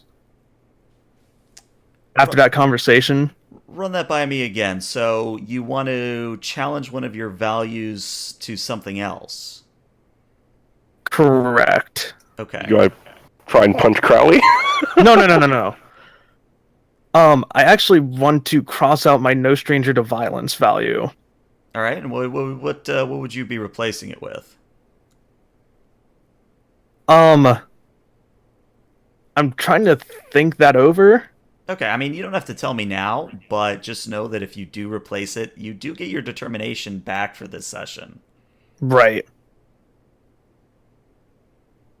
I'll figure something out here soon. Okay. Well, I actually think that now that we've dealt with Dad Voice, this is a perfect opportunity to take a 5 to 10 minute break. So if all of you could be back by no later than, let's say, 5:05, so about 7 minutes from now. Okie doke. All right, BRB. I can't believe I don't get the death ray. How you feeling, Klein? Not the best, but it's okay. It wasn't So- as bad as I thought it was going to be, you know. So I hope I'm not getting your hopes up too much, Crowley. Mm-hmm. I still don't know what's happening. Oh, okay. I mean, I don't know if, but I know what I want to happen.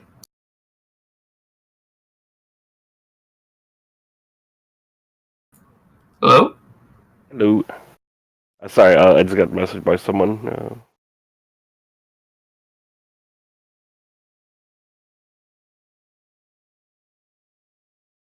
I think he mutes us all when we're on BRB. I don't know if he does. Yeah, I think we're still live if you're talking about Twitch. Okay.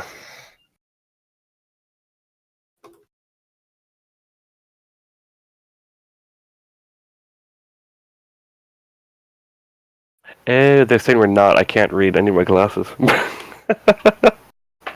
It's just a text message that says blood. Blood. I love how thoroughly unhelpful that is. Do not explain if we're close or not. To me, I thought it was clear, but you know what? That's okay. It has been over a month since we last played, so Yeah. to me, I don't really remember that much about what happened last because it's been so long. I also so many dropped things going on. hints throughout the whole lab thing. But yeah, his lab is creepy again. Oh Who yeah, the hell there's just messaged? there's also a tank with nothing but nerve endings that form an arm. No blood vessels or bone or muscle. It's just the nerves. You can see like the nerves making the hand. It feels like a creepy Dr. Frankenstein lab, but Bren wouldn't know who Frankenstein is, so he can make a reference to it. He's just like, this is a... What the hell's wrong with this person? Oh, apparently we are live, by the way. Yeah, we are. Oh, okay. Yeah, I don't mute when, well, I mute myself when I use the restroom, but I always keep us running during the break. I hope you guys didn't go on, like, any racist tirades while I was gone. All right, Nah. just everyone watching, just be like, promise you're not going to use that social security number I gave you. It's not mine, but just it's polite.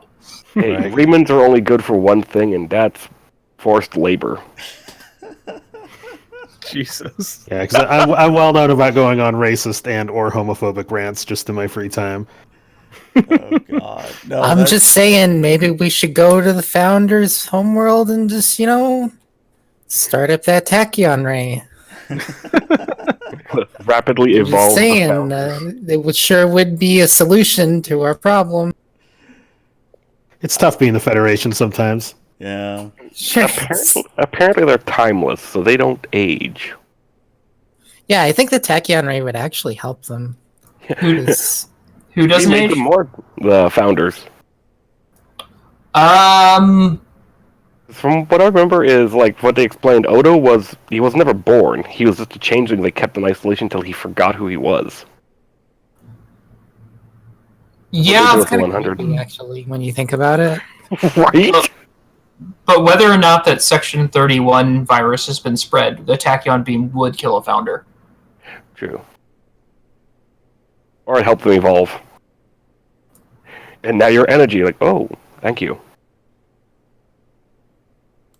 I don't know, maybe just accelerating time for them would help them evolve faster? I don't know. They become like the ancients in Stargate. They just turn to energy and float away. Would that solve our problem? Maybe? Or make it worse. Like, now you have to worship us because we're gods. Like, oh gosh. Oh yeah, because you get the evolution, but not the societal progress. So yeah, maybe this tachyon ray isn't the most useful weapon right now. How about we just take their homeworld and launch them to Warp 10 and they can all re-evolve back into lizards? Oh, God.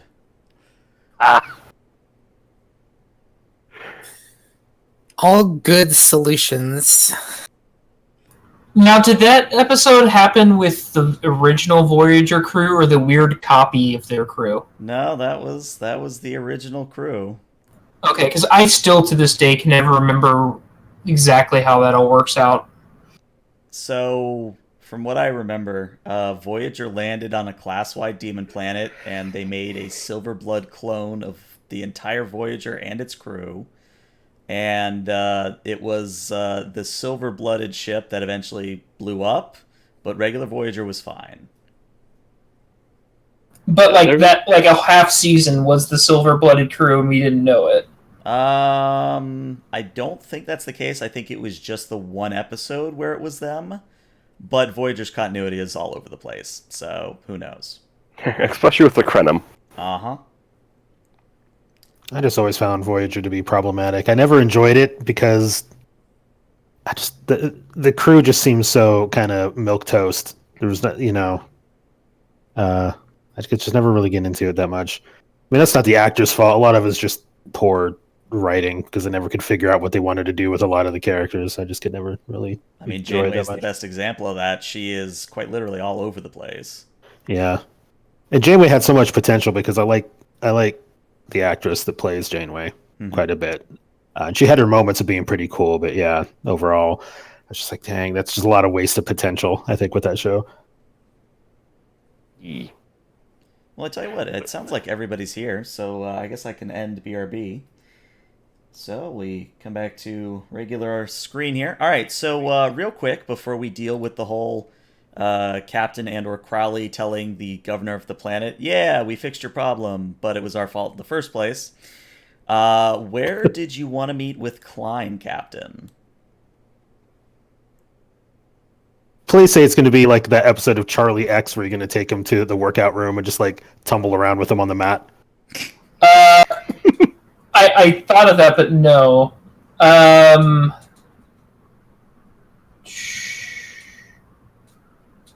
I feel like Klein it's one of the empty, like a set aside office. Okay. So actually, this map's probably Yeah, I was fine. gonna say this map. We'll just use this map. I feel like Klein is dead right now, like inside, and the captain is doing a weekend at Bernie's. He's gonna make him have fun, but he's not gonna really register it. No, so He's not that dead inside. Let's get that straight real quick. this map is fine, but let's say it's actually like in like the captain's dining hall. Okay. And like there's some like food set out, and Klein, you're welcome to help yourself, but the table is just spread with like the parts of some machine, and we found this device years ago when I was serving back aboard the Wyoming, and some piece of alien technology. I'm told it's safe, it's inert, but I always like to puzzle it out and figure out, how these pieces work together. And it's just a meditative process that I've liked to do. So I was wondering if I could just get your help, see if you can just work on it. Interesting. And as the captain said, I'll pick up some of the parts and maybe try to piece them together, see what it can do. I've got to run, but I want to report on what you think this object is in about 4 hours. I'll do my best, Captain. All right, I leave. Okay. I gave you a Lego set. Oh my god. Not really, but like metaphorically. Right. Yeah. I mean, hey, if my captain said, here's a Lego set, build it, I'd be like, of course, Captain, can I have more? Alright, so yeah, I guess I'm going to begin trying to piece this thing together. But I don't leave immediately. I'll help you out for the first bit. And then I'm not probing you to talk, but it's kind of one of those things where if you want to. Sure.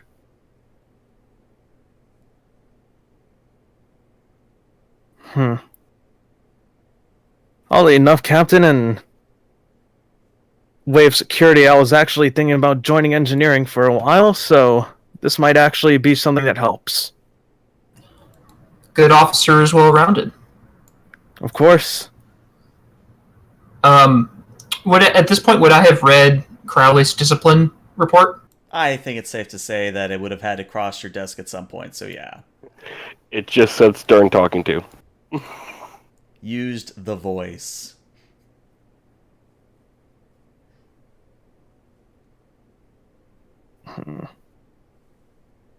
This is like, would there be any kind of role involved in me piecing this thing together, or? Well, I mean, that's entirely on Tahan how complicated the device he's given you is. Captain? Let's say I'm gonna just think of a difficulty looking at my own stats. Mm-hmm.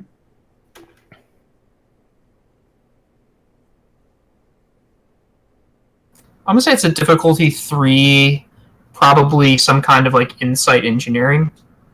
I think that's fair. Okay. Okay. Would experimental technology possibly apply as a focus here? I think it would. Okay. Site engineering. So the secret to this is I actually know what it is. Right. Since I challenged my value, GM, Uh-huh. I would like to use my point of determination here on another value. Okay. Drive of exploration. Sure. Oh, that's actually perfect. Yeah, that'll work just nicely.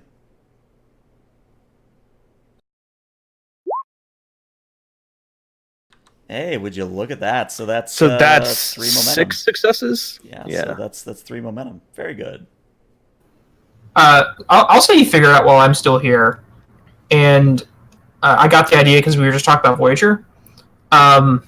It's a lot like the Calto puzzle. This is a puzzle set, and there's an infinite number of ways to arrange it. And then once you arrange it, you'll get like whatever number of points. Huh. Yeah. Oh. Looks like you may be figuring it out. It seems like I may. I'll continue working on it while you're away. Yeah, I'll look down. It's like, I have no idea if that's a high score or a low score. Well, you don't need to do a report, but something to let your mind work in the background. Of course. And I'll go back to my office. How long has it been since I spoke with Haru? I'd say at this point it's been several hours. Would I be expecting a reply anytime soon? Not one that she would have indicated, no. I'm gonna go visit Crowley. All right, where do you want to check in on him? I'm heading to my quarters. It's been ages since I've been in my quarters. Did I put a quarters map here? Nope, no quarters maps. That means we go Theater of the Mind. Boop. Doorbell. Nope, that's the wrong. Those are Dominion characters. What are they doing here, Crowley? I don't know. They beamed in. I pull out my phaser. Who are you? Dominus goes into a long speech about. Anyways, yeah, there you go. Doorbell. Come in. Commander, sorry to interrupt. No, I just got in here myself. How was your week alone? Enlightening. And enjoyable. I have a puzzled look on my face. Enlightening? How so? I'm an empath. I can feel everyone's emotions on the ship. And being alone was a nice break from that. I can't read Sin, so it was just me and my emotions. Is it difficult being on one of the largest ships in the fleet? Normally, no, but I haven't had proper training with my empathic abilities. I got some training through my mother and some through my father, but that was it. And I used it as an open radar. But during moments of high tension, I get overwhelmed. Those emotions then act as my own, and I act off that, which I can't do. For example, the bridge of the ship when we were told Sector 001 was being attacked by the Borg, and I made the call to go to Earth. That was because everyone didn't want to see the Federation fall. That fear, that panic, that anxiety changed my decision. Instead of going to a starbase to gather allies, to wait further orders or instructions to see if the fall had happened, was overrode by the desire to go fight. So I've been meditating more, managing the emotions between Betazoid and the Vulcan. It's intriguing. I mean this question metaphorically, but where you grew up, did they run before they could walk? I grew up between two worlds and ended up on a third. So it's... That doesn't answer my question. Most Betazoids need training, especially to develop empathy, the empathic ability, some telepathic. Me, I developed it because of the early childhood training I got from my mother. It was supposed to be a teacher, not parents. So yeah, I was kind of pushed into it more than I should have been. Most Betazoids don't develop empathic abilities unless they train for it. Due to my unique nature, it was figured that it should be good. Start teaching me. We've never talked about it, but Ever since you became my executive officer, you've taken on the bad cop role on my ship. Do you know why I'm okay with that? I don't want to say it's bad cop. I think it's more of a stern hand. But you know my meaning. I do. It's not because it's my style. In fact, I think you know I'm very different in that regard. I let you keep doing it because it's your style. It's your instinct. It's what you're good at. It lights a fire under someone. It's like taking hot steel and hitting it with a hammer. Not the act of hitting is what I want to say, but the act of molding, forging, and crafting. But when you become a captain, is that still going to be your role, or is that one you're going to pass along to your executive officer? When I feel that I found someone that can do my job, that's when I'll start changing to become a captain. Right now, I don't feel I'm ready for that. You don't feel you're ready because no one can replace your job? No, I don't feel I'm ready because I still have to manage the emotions of the ship's crew. I need to separate that from me. And until I learn how to do that, I can't risk the ship or the crew. Why would you turn one of your greatest strengths into a weakness? I'm not going to turn it into a weakness. I'm going to refine it. You already have. I use it like a sword, but I want to take it into a sword and shield. Be able to use both. A good captain needs to be connected to his crew. I don't plan on kind of a connection, but I need to be able to push the fears of everyone aside to make the right call. To make the proper call. If I feel someone's fear of me ordering them to their possible death, I may second guess myself. I may change that order, and that order could lead to the destruction or the death of many. I need to be able to isolate that. I'm not going to cut it off. If I wanted to do that, I would have proceeded with the Culinar as a teenager. Commander, I deal with that every day. That's what being in command is. And I'm looking at refining it. I want to be able to look at the situation from my own perspective, but also take into account the others, their emotional state. How far can I push someone? How far can I get someone to go where they need to go? How far can I drive someone before I know that they can't go further? Commander, I'm going to have to do the same to you, I think. I'm asking you if you're willing to start running.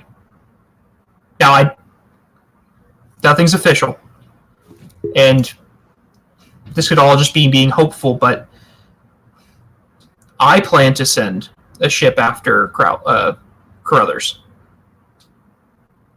And if I get that ship, I want you to lead it.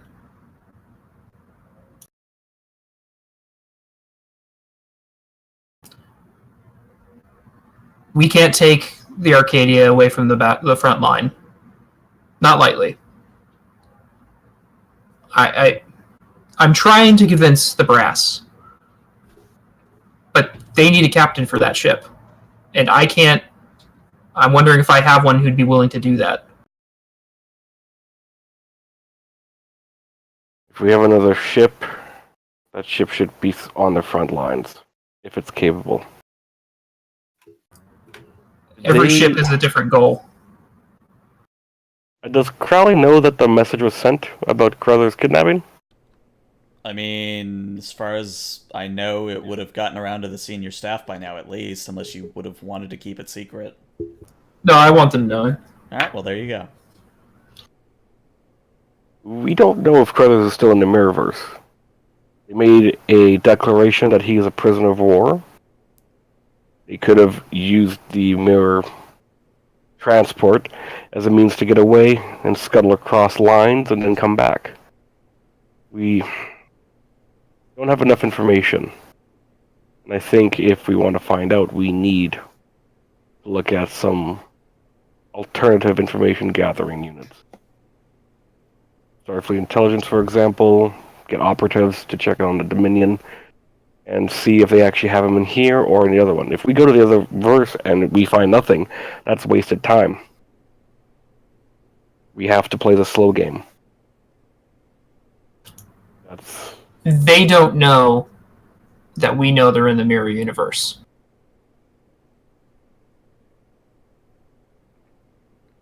true, but they could have just used it as a way to get across our lines back Sure. into theirs, and then they could pop back. We don't They even might know have- where they're. We don't even know where they're at. So you don't want to do it. I think we need more information. If we want to save Carruthers, we need more information. We could go over there in whatever ship we send us, but then we could be stuck there searching for dead ends for how long?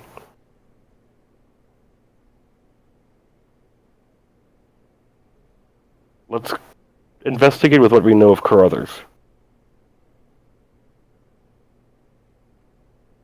He has a bunch of cybernetics in him, doesn't he? Your Any point? of those we could try and track one of those.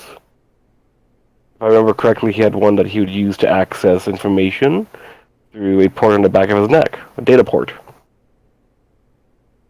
Leaves a signature. What's the real reason you don't want to go? It's because we're just looking at a small picture. We need to look at the bigger thing. We need to look at the bigger picture, and that's really it.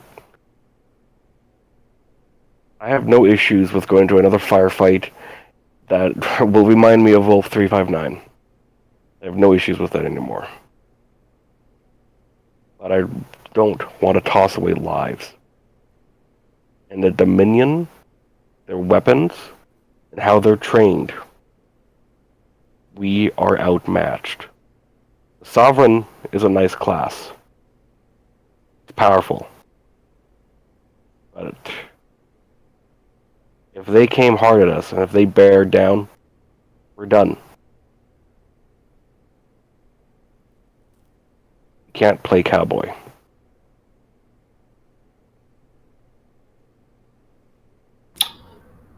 As you were, Commander. And Jahan leaves, and you're going to sense disappointment. Understandable. All right.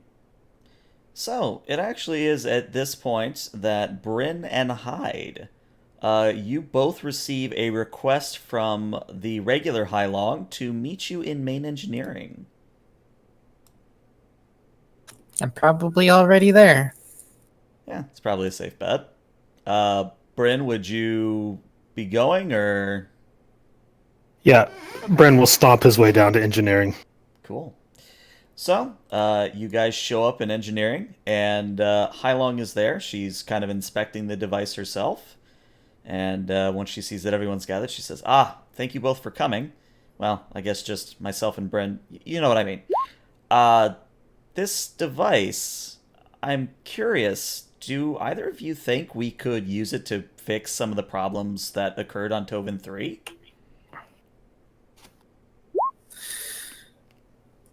I'm not certain of that.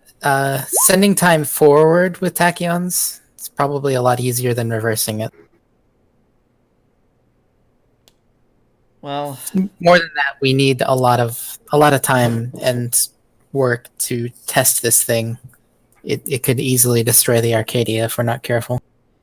oh, agreed. We don't want to go off half-cocked or anything. But, Doctor, I'm sure you were the one who examined him, but you remember that child, the 6-month-old in the body of a 6-year-old? Yes. I was hoping we might be able to do something for him. Did you have any sort of procedure in mind already? Well, honestly, I was considering if we couldn't use this device, we could try and use a transporter pattern and see if we can't fix, and she air quotes, fix his body. There is precedence here. If you recall, or if you're not aware, the Enterprise D crew once had Captain Picard and several others of his crew regress to essentially teenagers. I don't see why we couldn't cause something like that to deliberately happen here. Just kind of raised my eyebrow and looked at Ensign Hyde. The fiddling with transporter patterns like that is a lot easier if you have patterns stored already. It's not without precedent, but there'd be a bit of guesswork on what he was like when he was really 6 months old. I'm not opposed to trying it, but Now remind me, I would want some waivers signed. Did this colony already? Were they like a Federation colony? I can't remember. So they are actually a neutral colony. They do not belong to the Federation, even though that there are humans primarily living there. Mm-hmm. Which is why this planet was sort of important, because if the Dominion makes overtures and actually gets, say, a base of operations here, that puts them a good ways into Federation space that they can launch out from. So would this colony have transporter technology then? I would say that it maybe has rudimentary transporter technology, but it's not like they have, say, Starfleet Command in San Francisco on Earth type level. Right. I'll ask Hyde. Do you think that you could get previous patterns from their current transporter technology? Would you be able to adapt that? I'm not an engineer. I don't know. I mean, granted, we'd have to know whether or not this kid had ever been transported and whether that pattern remains in their system.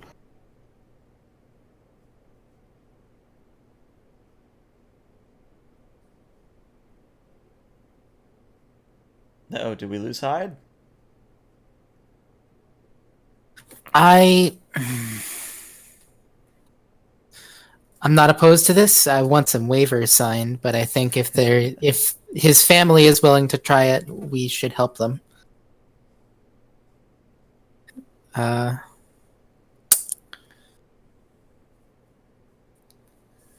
But I do not think this tachyon weapon should be used without a lot more testing. Well, I agree. I don't want to put anybody unnecessarily at risk. But I would like to find a way, if possible, to reverse the effects of this same weapon.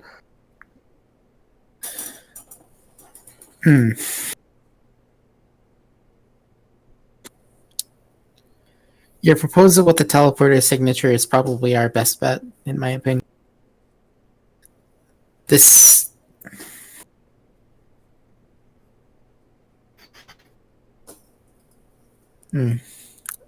I would like to have more opposition to this than I do, but I can't think of anything. Completely in character. Yeah. Well, I mean, if you want to take some of the responsibility off, you could always run it by the commander or the captain. That way the onus doesn't fall upon your shoulders, Ensign. We should at least let them know that we plan on doing this. Of course. And of course, if it works for one person, maybe we can spend some time here helping the rest of them. But to be honest, I'd rather start with an adult rather than a child. Agreed. And make sure that whoever is going to go through the process volunteer for the process and know the potential risks involved before subjecting themselves to it. Yes, signing a waiver and everything. An improperly made transporter signature, because again, we'd basically be manufacturing a new signature for them, is what I'm understanding.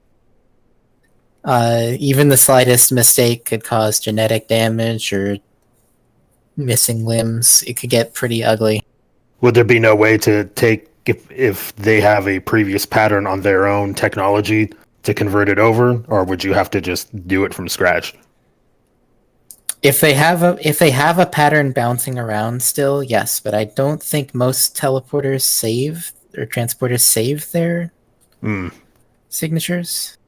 Not probably on the scale you're thinking of. Like, I think we see in Enterprise that they have, what's her name? Pulowski, whatever her name is.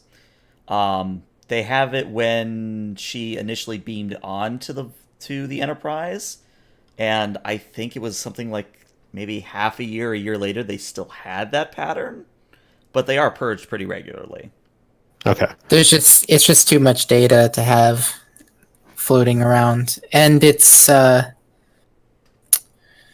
pretty sure the Federation has something against cloning, and this is getting in that direction. Yeah, it's definitely a gray area.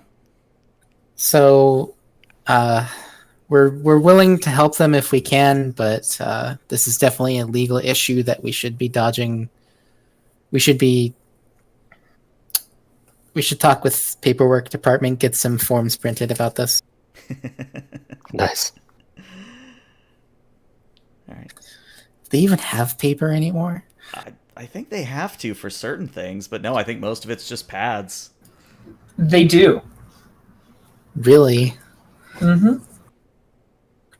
Well, I guess we'll talk to the only people on the ship who have paper and talk to them about this. That's probably in Tivna's office. Yeah, it likely is in Tivna's office. Have Tivna and I, have we made any sort of progress on the the Carruthers conundrum? Not at the moment. She is, of course, poring over the transmission and seeing what she can glean from it, but this is one of those things where Tivna, being Tivna, has more or less locked herself in her lab. I mean, obviously, Crowley could check in if he wanted, but she's hard at work on it. Okay. Originally was my lab, and she took it over. Yup. All right. Well, I'll just turn to Chief Hylong and Ensign Hyde and be like, "Well, I'll leave you two to it. If you need any more input from me, just let me know. Apparently, I need to head back to sickbay and administer a placebo to a certain ensign. I'm going to go ahead and do it in the format of an enema because I've had a long day and I find it rather funny. I will see you later." Your sexual frustrations never cease to impress me, Lieutenant Commander. I'm not sure what that means, but have a good day. So, this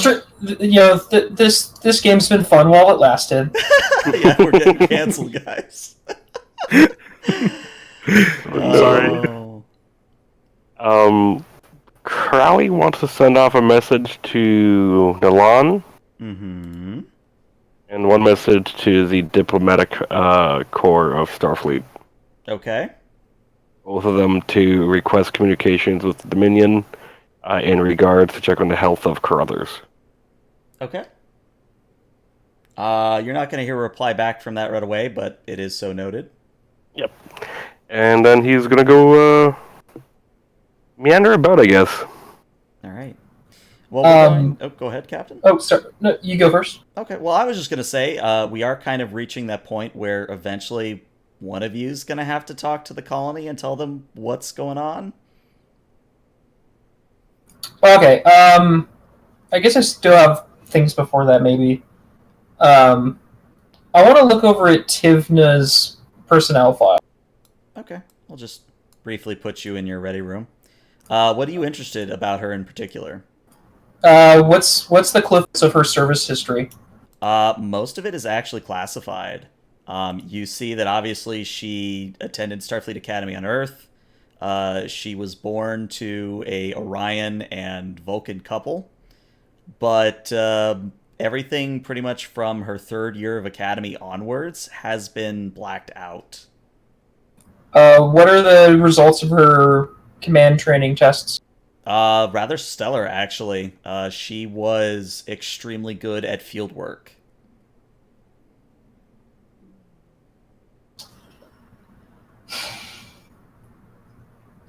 I'm going to go to her office. Okay, let me find that.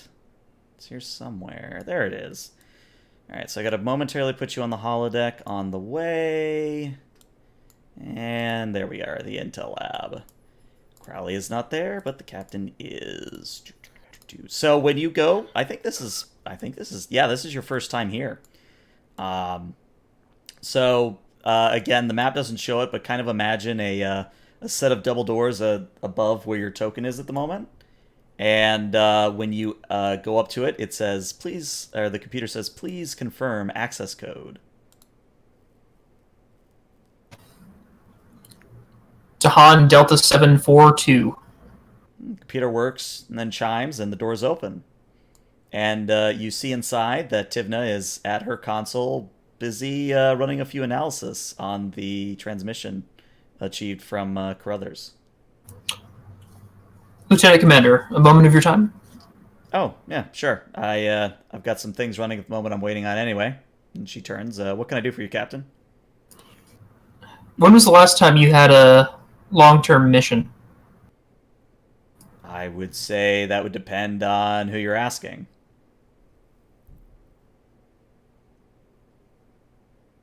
Or, sorry, who is doing the asking? I am proposing a rescue mission, and you weren't my first choice, but I've been reviewing your file, and you would be an excellent leader for it. Would you be interested in leading a rescue mission for Carruthers? I'm certainly not opposed to the idea, Captain, but there are far better qualified candidates than me. Who would you suggest? And she pulls up a list, and of course we don't have 500 people of the crew listed off, but she lists off a few names, mostly people on beta or gamma shift. That would suit the purpose. But the general idea is that, how do I want to say this? After listing off the names, Tivna, kind of puts it aside and says, it's been a while since I've been in the field. That's kind of why I've taken over this lab. It's kind of my sanctuary, way to find my center, as it were. And I'm not exactly confident, sir, that I would be able to lead such a mission with my current level of experience. None of the people you just listed, they're not ready to be a commanding officer yet. And I mean commanding officer. This is a ship.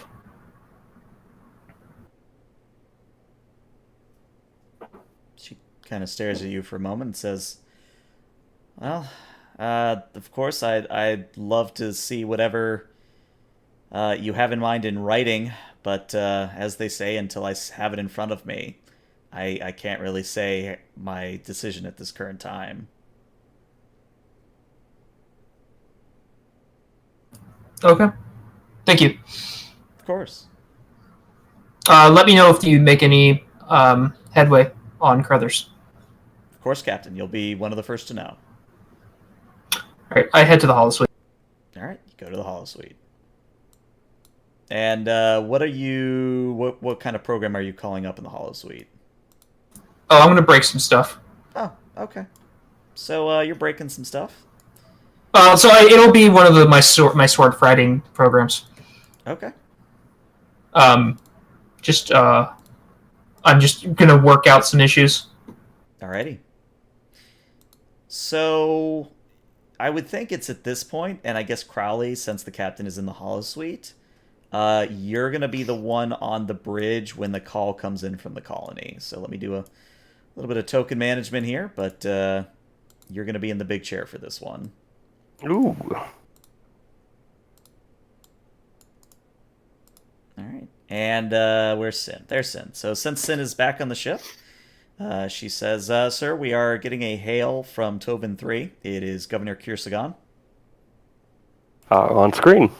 And on screen, you see the strong individual. That is the governor. And they say, Commander Crowley, it's good to see you.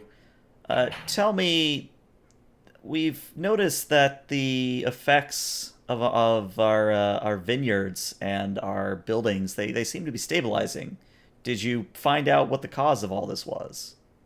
Yes, we found the cause. We're just working on a way to make sure this doesn't happen again. We're following up on some preliminary tests right now. How are the civilians, though? Well, unfortunately, it's not as if they've started to regress to their current or their actual age. There is still that matter of Effin Mackley, if you remember him. And Efren Mackley is the kid that's 6-month-year-old in a 6-year-old body. Yes, I read the reports on that. I'm sorry I wasn't here for the beginning of this. I'm just going over the reports now and working on a plan to hopefully help further. If you'll be patient with us, though, we'll make contact again with hopefully good news. Of course. And something's been bothering me, Commander. Ever since that Dominion envoy left the system, and you get the sense that he doesn't know you blew it up. Ever since it left the system, the Dominion has been very quiet. Usually they've contacted me twice by this hour of the day. It's good to know. We'll keep an eye out. Maybe they are hesitant to make contact with a sovereign vessel so close. Thank you for letting me know, though. Of course. And I'll just do the motion to kill the comms. All right, yeah, screen goes dark. Hi, Long Sin. I want sensors, and I want a sensor network set up, just in case the Dominion wants to come barreling down, and an evacuation plan for that colony as soon as possible. Right away, sir, but, and this is Sin talking, correct me if I'm wrong, they're not exactly a Federation world. We can't just evacuate them without them asking for it. We'll get the plan set up. If they ask, we'll implement it. It's just a precaution, just in case the Dominion didn't like the fact that their ship got blown up. I'm not... By the way, Sin, I'm never allowed to leave the ship again. Is that including away missions, sir? Away missions I can go on. It just... Not border patrol. She smiles, almost knowingly so, and says, I understand, sir. I'm going to check on engineering. I'd look to Klein for a second if he's up there. That's up to Klein if he's there or not. I would still be down in that corner office while also working on that puzzle, be working on the message I'm sending to Ensign Crothers' family. Okay, Klein's Okay. Who is the ranking officer on the ship then? Besides Crowley? On the bridge? I believe that would be Janice or Sin. Probably Janice, because I find it hilarious that as much as he wants to be in the big chair, he's never here for it. Yeah, I'll put him in a big chair. Janice can have the bridge, and I'll head down to engineering. Alrighty. So, let's see. I think it's just Hyde there at the moment. Well, Alon's there too, but the brain team, as it were, has already had their meeting. So where's Crowley's token? There's Crowley's token. Yeah, you walk in engineering and you find Hyde working with a hydrospanner.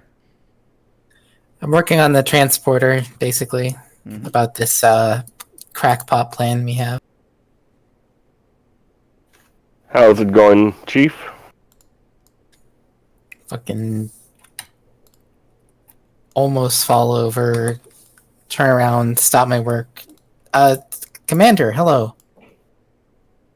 Don't worry, I'm not here to have a chat. I'm just so you know your progress.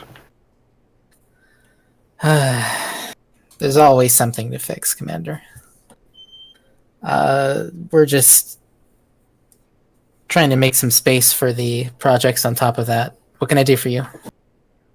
Well, I saw some reports that there was a possible idea to help the colonists with this weapon. We won't be using the weapon for that. I don't feel comfortable plugging this weapon into the Arcadia or into anything until I've had some time with it. Understandable. However, the transporter might be able to reverse aging in some of these people. It's a bit of a gray area from what I understand, but it's better than doing nothing, in my opinion. And do you think that'll work with the transporters? Come again? Do you think that'll work with the transporters? I think we can make them work with it. This is not their intended purpose, but I think it's workable if we spend some time with it. Yes. Okay. Well, keep me posted. They were wondering if we can do anything for the child. Yes, we would prefer to start with somebody who's older and more able to understand the risks, but we will see what we can do. Would you need someone to be aged first? More like we want somebody with the mental capacity to understand what is going to happen. A 6-month-old is... Oh, what? What I mean is someone was aged by the weapon, and then you tell them that you're going to go through the transporter. You need a test subject. Well, we have plenty of test subjects down on the planet, to my understanding. It's just human testing is a gray area, and we want people to understand that this could go wrong. Commander Crowley to Bryn. Brent here. Can you come down to engineering, please? I have an idea. Oh no. On my way. Everybody's coming down to engineering with ideas today. Yeah, Bryn, you show up in short order. Oh, I see what you do. You hide them on the GM layer and just make them visible. Yep. You clever little... Just heavily stomp in, as usual. Doctor. Commander. This weapon is able to accelerate someone's aging rapidly. They can become a 6-year-old instead of a 6-month-old, for example. Now, that on a human is traumatic. To an extent. You don't want to go from a 13-year-old to the body of a 130-year-old, correct? Well, yes. I mean, that would be optimal, right? Well, why not someone that can take the aging a little better than most? If you need a baseline or a subject to test this on, you can age a Vulcan without any noticeable effect on them. We are long-lived. However, your physiology is different than the people down on the planet. True. And you haven't had the same amount of exposure as those down there. I mean, I aged according to the evidence that I can gather, I aged about 6 months in just the few hours that we were down on the planet. But again, we haven't had the same length of exposure, nor do we have the same physiology as those that we're trying to reverse the effect on. Well, they're human, and Klein's a human, so is Carruthers. Right, but they haven't had the same sort of exposure. Right. And I would not want to risk exposing them even longer to it to see if we can reverse it. The only reason I'm even okay with doing this is the fact that, you know, we have incidents of children who've basically lost their childhood due to this thing, and the fact that, whether directly or not, the Federation is somewhat responsible for what's happened to them, and if we can find any way to reverse them, reverse the effects of this technology, especially if we can do it without risk to anybody, then all the better. Because, yes, sir. My concern is ringing up the proposed idea you've thought of was based off of another report from the Enterprise. They were made younger through missing sequences in their transport, but they had previous records of them. Right. Well, we don't know if there are previous records of them on their own technology in their transporters. I mean, it's only a theory as far as the transporters are concerned. I still think that we could find some way to use this weapon here against the way that it was designed and reverse them. Using the transporters is only one theory. I'm sure that if that turns out that is going to be too dangerous, or that their patterns, if stored or if not stored, can be used, then perhaps we can find another way. So I'm not doubling. I have to lodge an objection that this thing is not ready for use. I need some time to. I have to rebuild the computer system. We have to test it and get some numbers on its power draw. The only way I would feel comfortable using this is very temporarily and on a shuttle, not on the Arcadia. Well, sure, I understand that. I don't have a problem with that. Clearly, if we're using a tachyon weapon, then time is not something that's of the utmost importance. But I agree that we need to be, not only for the people down on the colony, but for us here, we need to be as careful as possible. I don't want to see anybody else injured or worse because of this thing. I agree. Well, if you need a shuttle, we got the Roddenberry. And perhaps one of the smaller ones, just in case it gets out of hand. It'll burn itself out. The Roddenberry has a better containment shield than a small one, too. And it's faster. If it starts going awry, we can launch the Roddenberry fast as we can away from us. And secondly, let's contact the colony, see if they actually do have any transport information. Right now we're going off the assumption that they do. Let's make sure.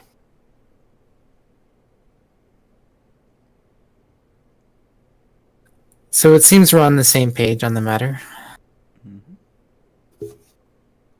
And if you want, we can have the device loaded on the Roddenberry when you want to do testing. You get permission to do it.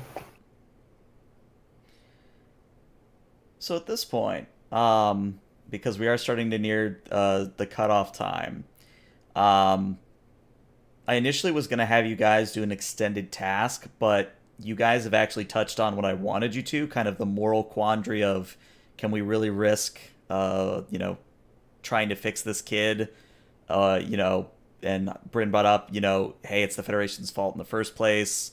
Do we even, we should do something to fix this.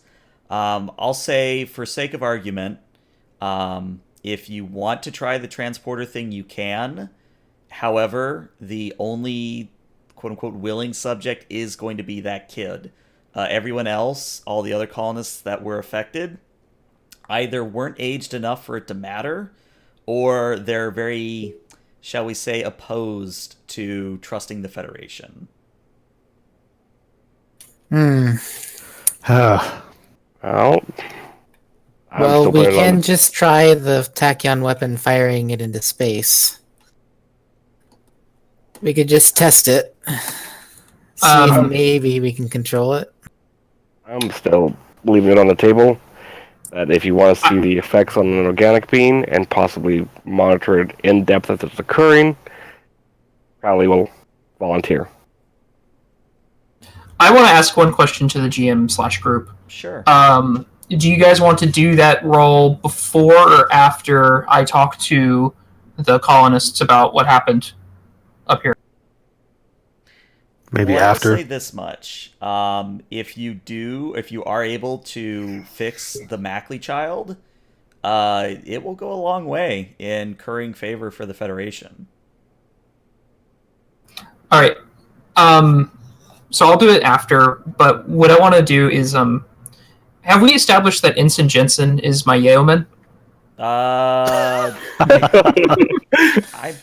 God, help us! That's why he's sick. He's so stressed out, man. Stop putting that kid. I have in my notes that it's Ensign Bradley, but if you want to fire Bradley and make it Jensen, we can make that happen. No, it can be Bradley. Just as I'm doing my holodeck exercise, I'll just stop for a second. And computer, when was my last check-in from Ensign Bradley? Ensign Bradley is currently on duty on beta shift and it lists off a location. I missed the call. So I'm gonna shower up and then get ready to call the colony back, and then you guys can make y'all's check while I do that. Yeah. So, as far as getting a test bed for the device, it's pretty easy to do. I mean, you've got smart people working on it. My question is, what are you specifically going to do as far as testing it? Are you just going to fire it in a direction and see what happens? Are you going to subject organic matter like a gel pack or mimetic gel to the effect?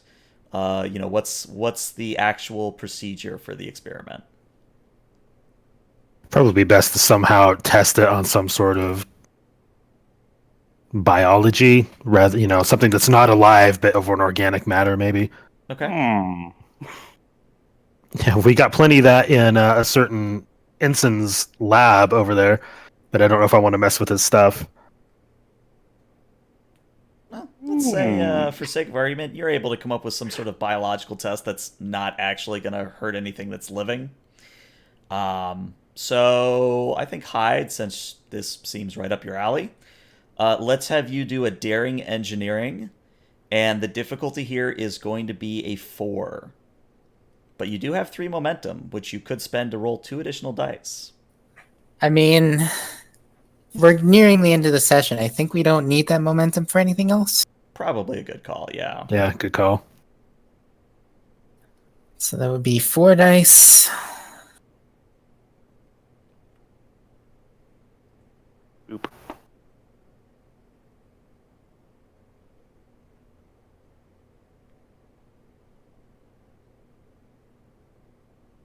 Let's see, would I have an applicable focus here?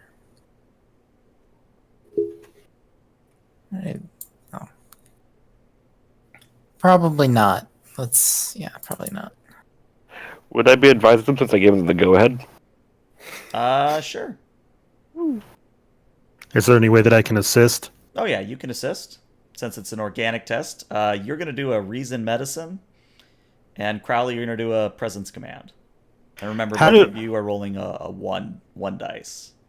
And how does that is going to be like a silly kind of question. Nice. How about them apples?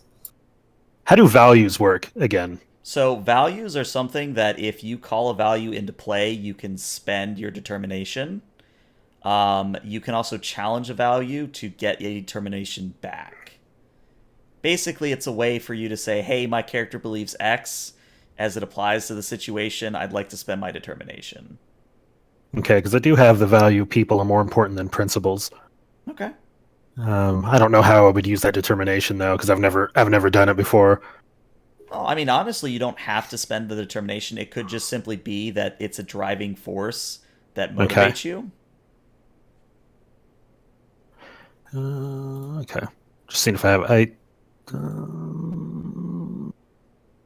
All right. I was checking my focuses. I don't think I have any focuses, unless I don't think xenobiology would come in because they're human. Yeah, they're human, so it doesn't help you there. Okay. So no focuses. Right. So huzzah! You guys are at a total of 2 momentum, and yeah, actually the test goes with flying colors.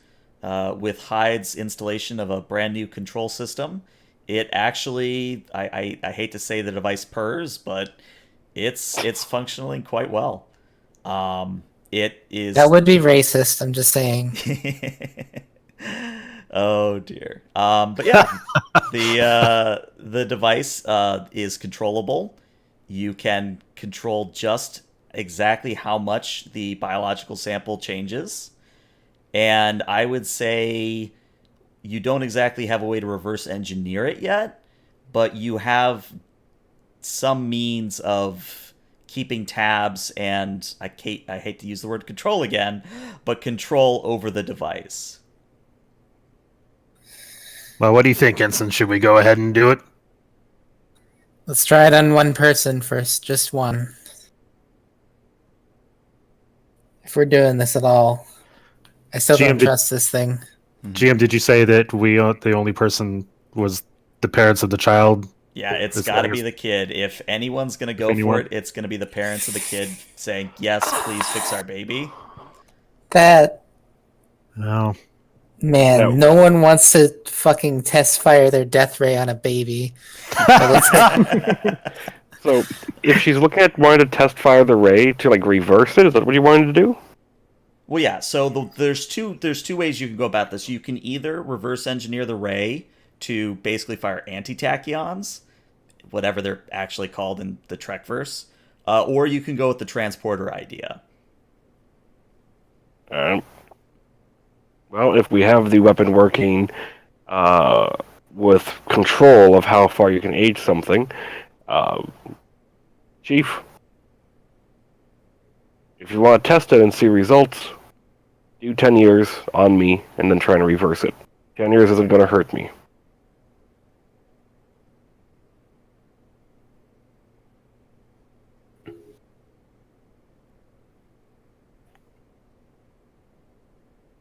Did we lose the chief? Sorry, I was away for a few seconds. What I missed? Oh. Crowley's saying age him 10 years and then try to reverse it. He's offering himself up as a test subject before we use the child. Mm-hmm.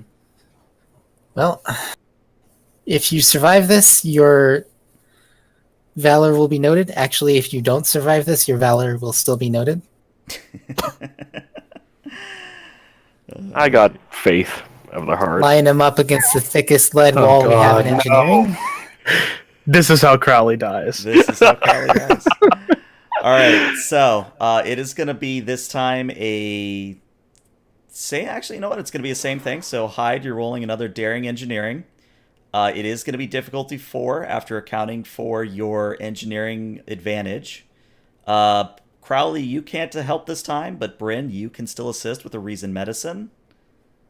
Oh God, we're out of momentum, aren't we? You have 2 at the moment. Oh, I was not able to help. All right, well, let's go. Oh no. That's difficulty 4 after accounting for the... Yeah, it is a default 5, so it goes down to a 4.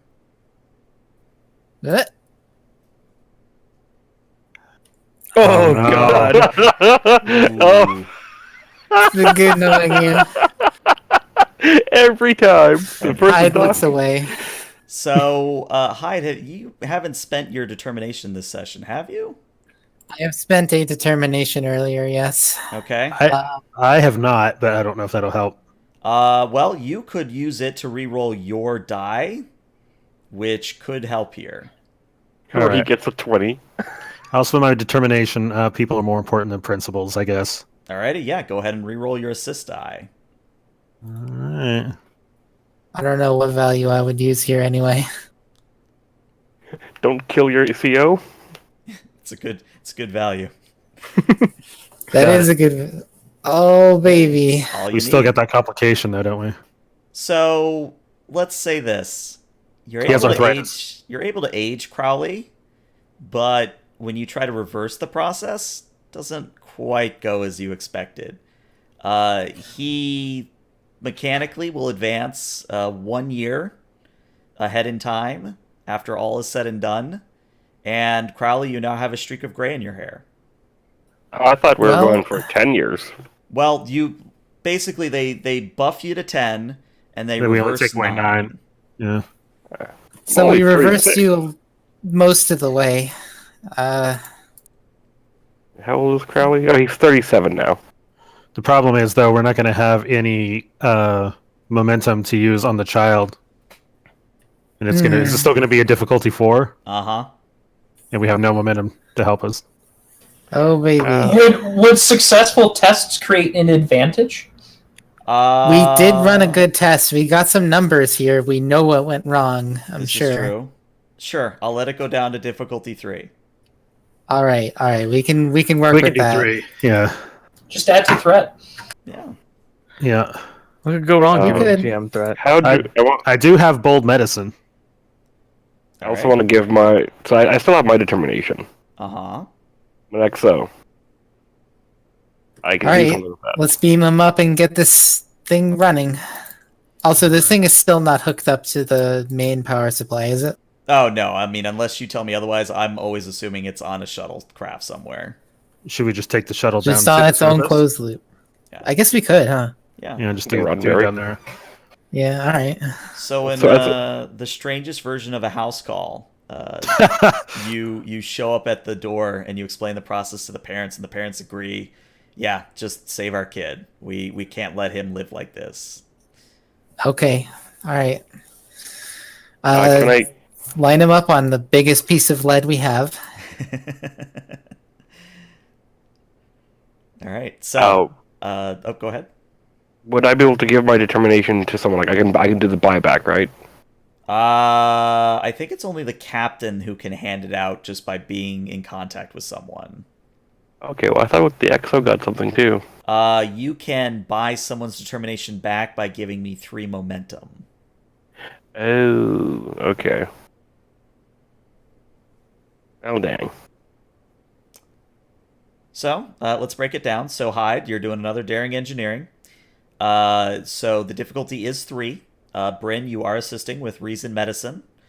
And, yeah, it's just however many dice you want to try and get via threat at this point. To help hide an ether conscious, I'll make the order, so it's technically advisory then. Take the responsibility off her. Nah, I mean, that's a I'm big load off my mind. You're responsible for this if this fucks up. I ain't going to prison for death raying a baby. All right, It's very important to me. I'll let it happen. Okay. So presence command from you, Crowley. And let's get rolls from everybody else. See what happens. Starfleet is fucked. All right, didn't that's a good start. There's 3. There's 3. We just need to see 1 from Hyde. What's the worst thing that could happen? All red. A 20. Just all red. You hear that sound? Baby poofs out of existence. Turns into Nice. Jen. Hey, there you go. So yeah, with that many successes, we now have a happy ending to this little story. Sure enough, after death raying the baby is no longer a 6-year-old; it is a 6-month-year-old. And of course, the parents are overjoyed. They're weeping as they hug and kiss all of you, and it's a very touching scene. Hyde But- catches her breath and drinks the vodka she bought for this occasion. Oh shit! Yeah, I will. Later on, when we get back to the ship, I will invite the ensign to some my quarters or something and share a drink. Very good. It's just kind of a oh, thank God. Right? Fuck that. I didn't join Starfleet to death ray babies. I wanted to use this death ray for literally anything else. Anything else. Hey, you did a But good we used job. it. We used it for a good purpose rather than just destroying things. So I think in the end, this is a much better result. Mm-hmm. All right. Well, That was sorry to cut you off, but I do think No, at it's this okay. point we are kind of nearing that magical time cutoff.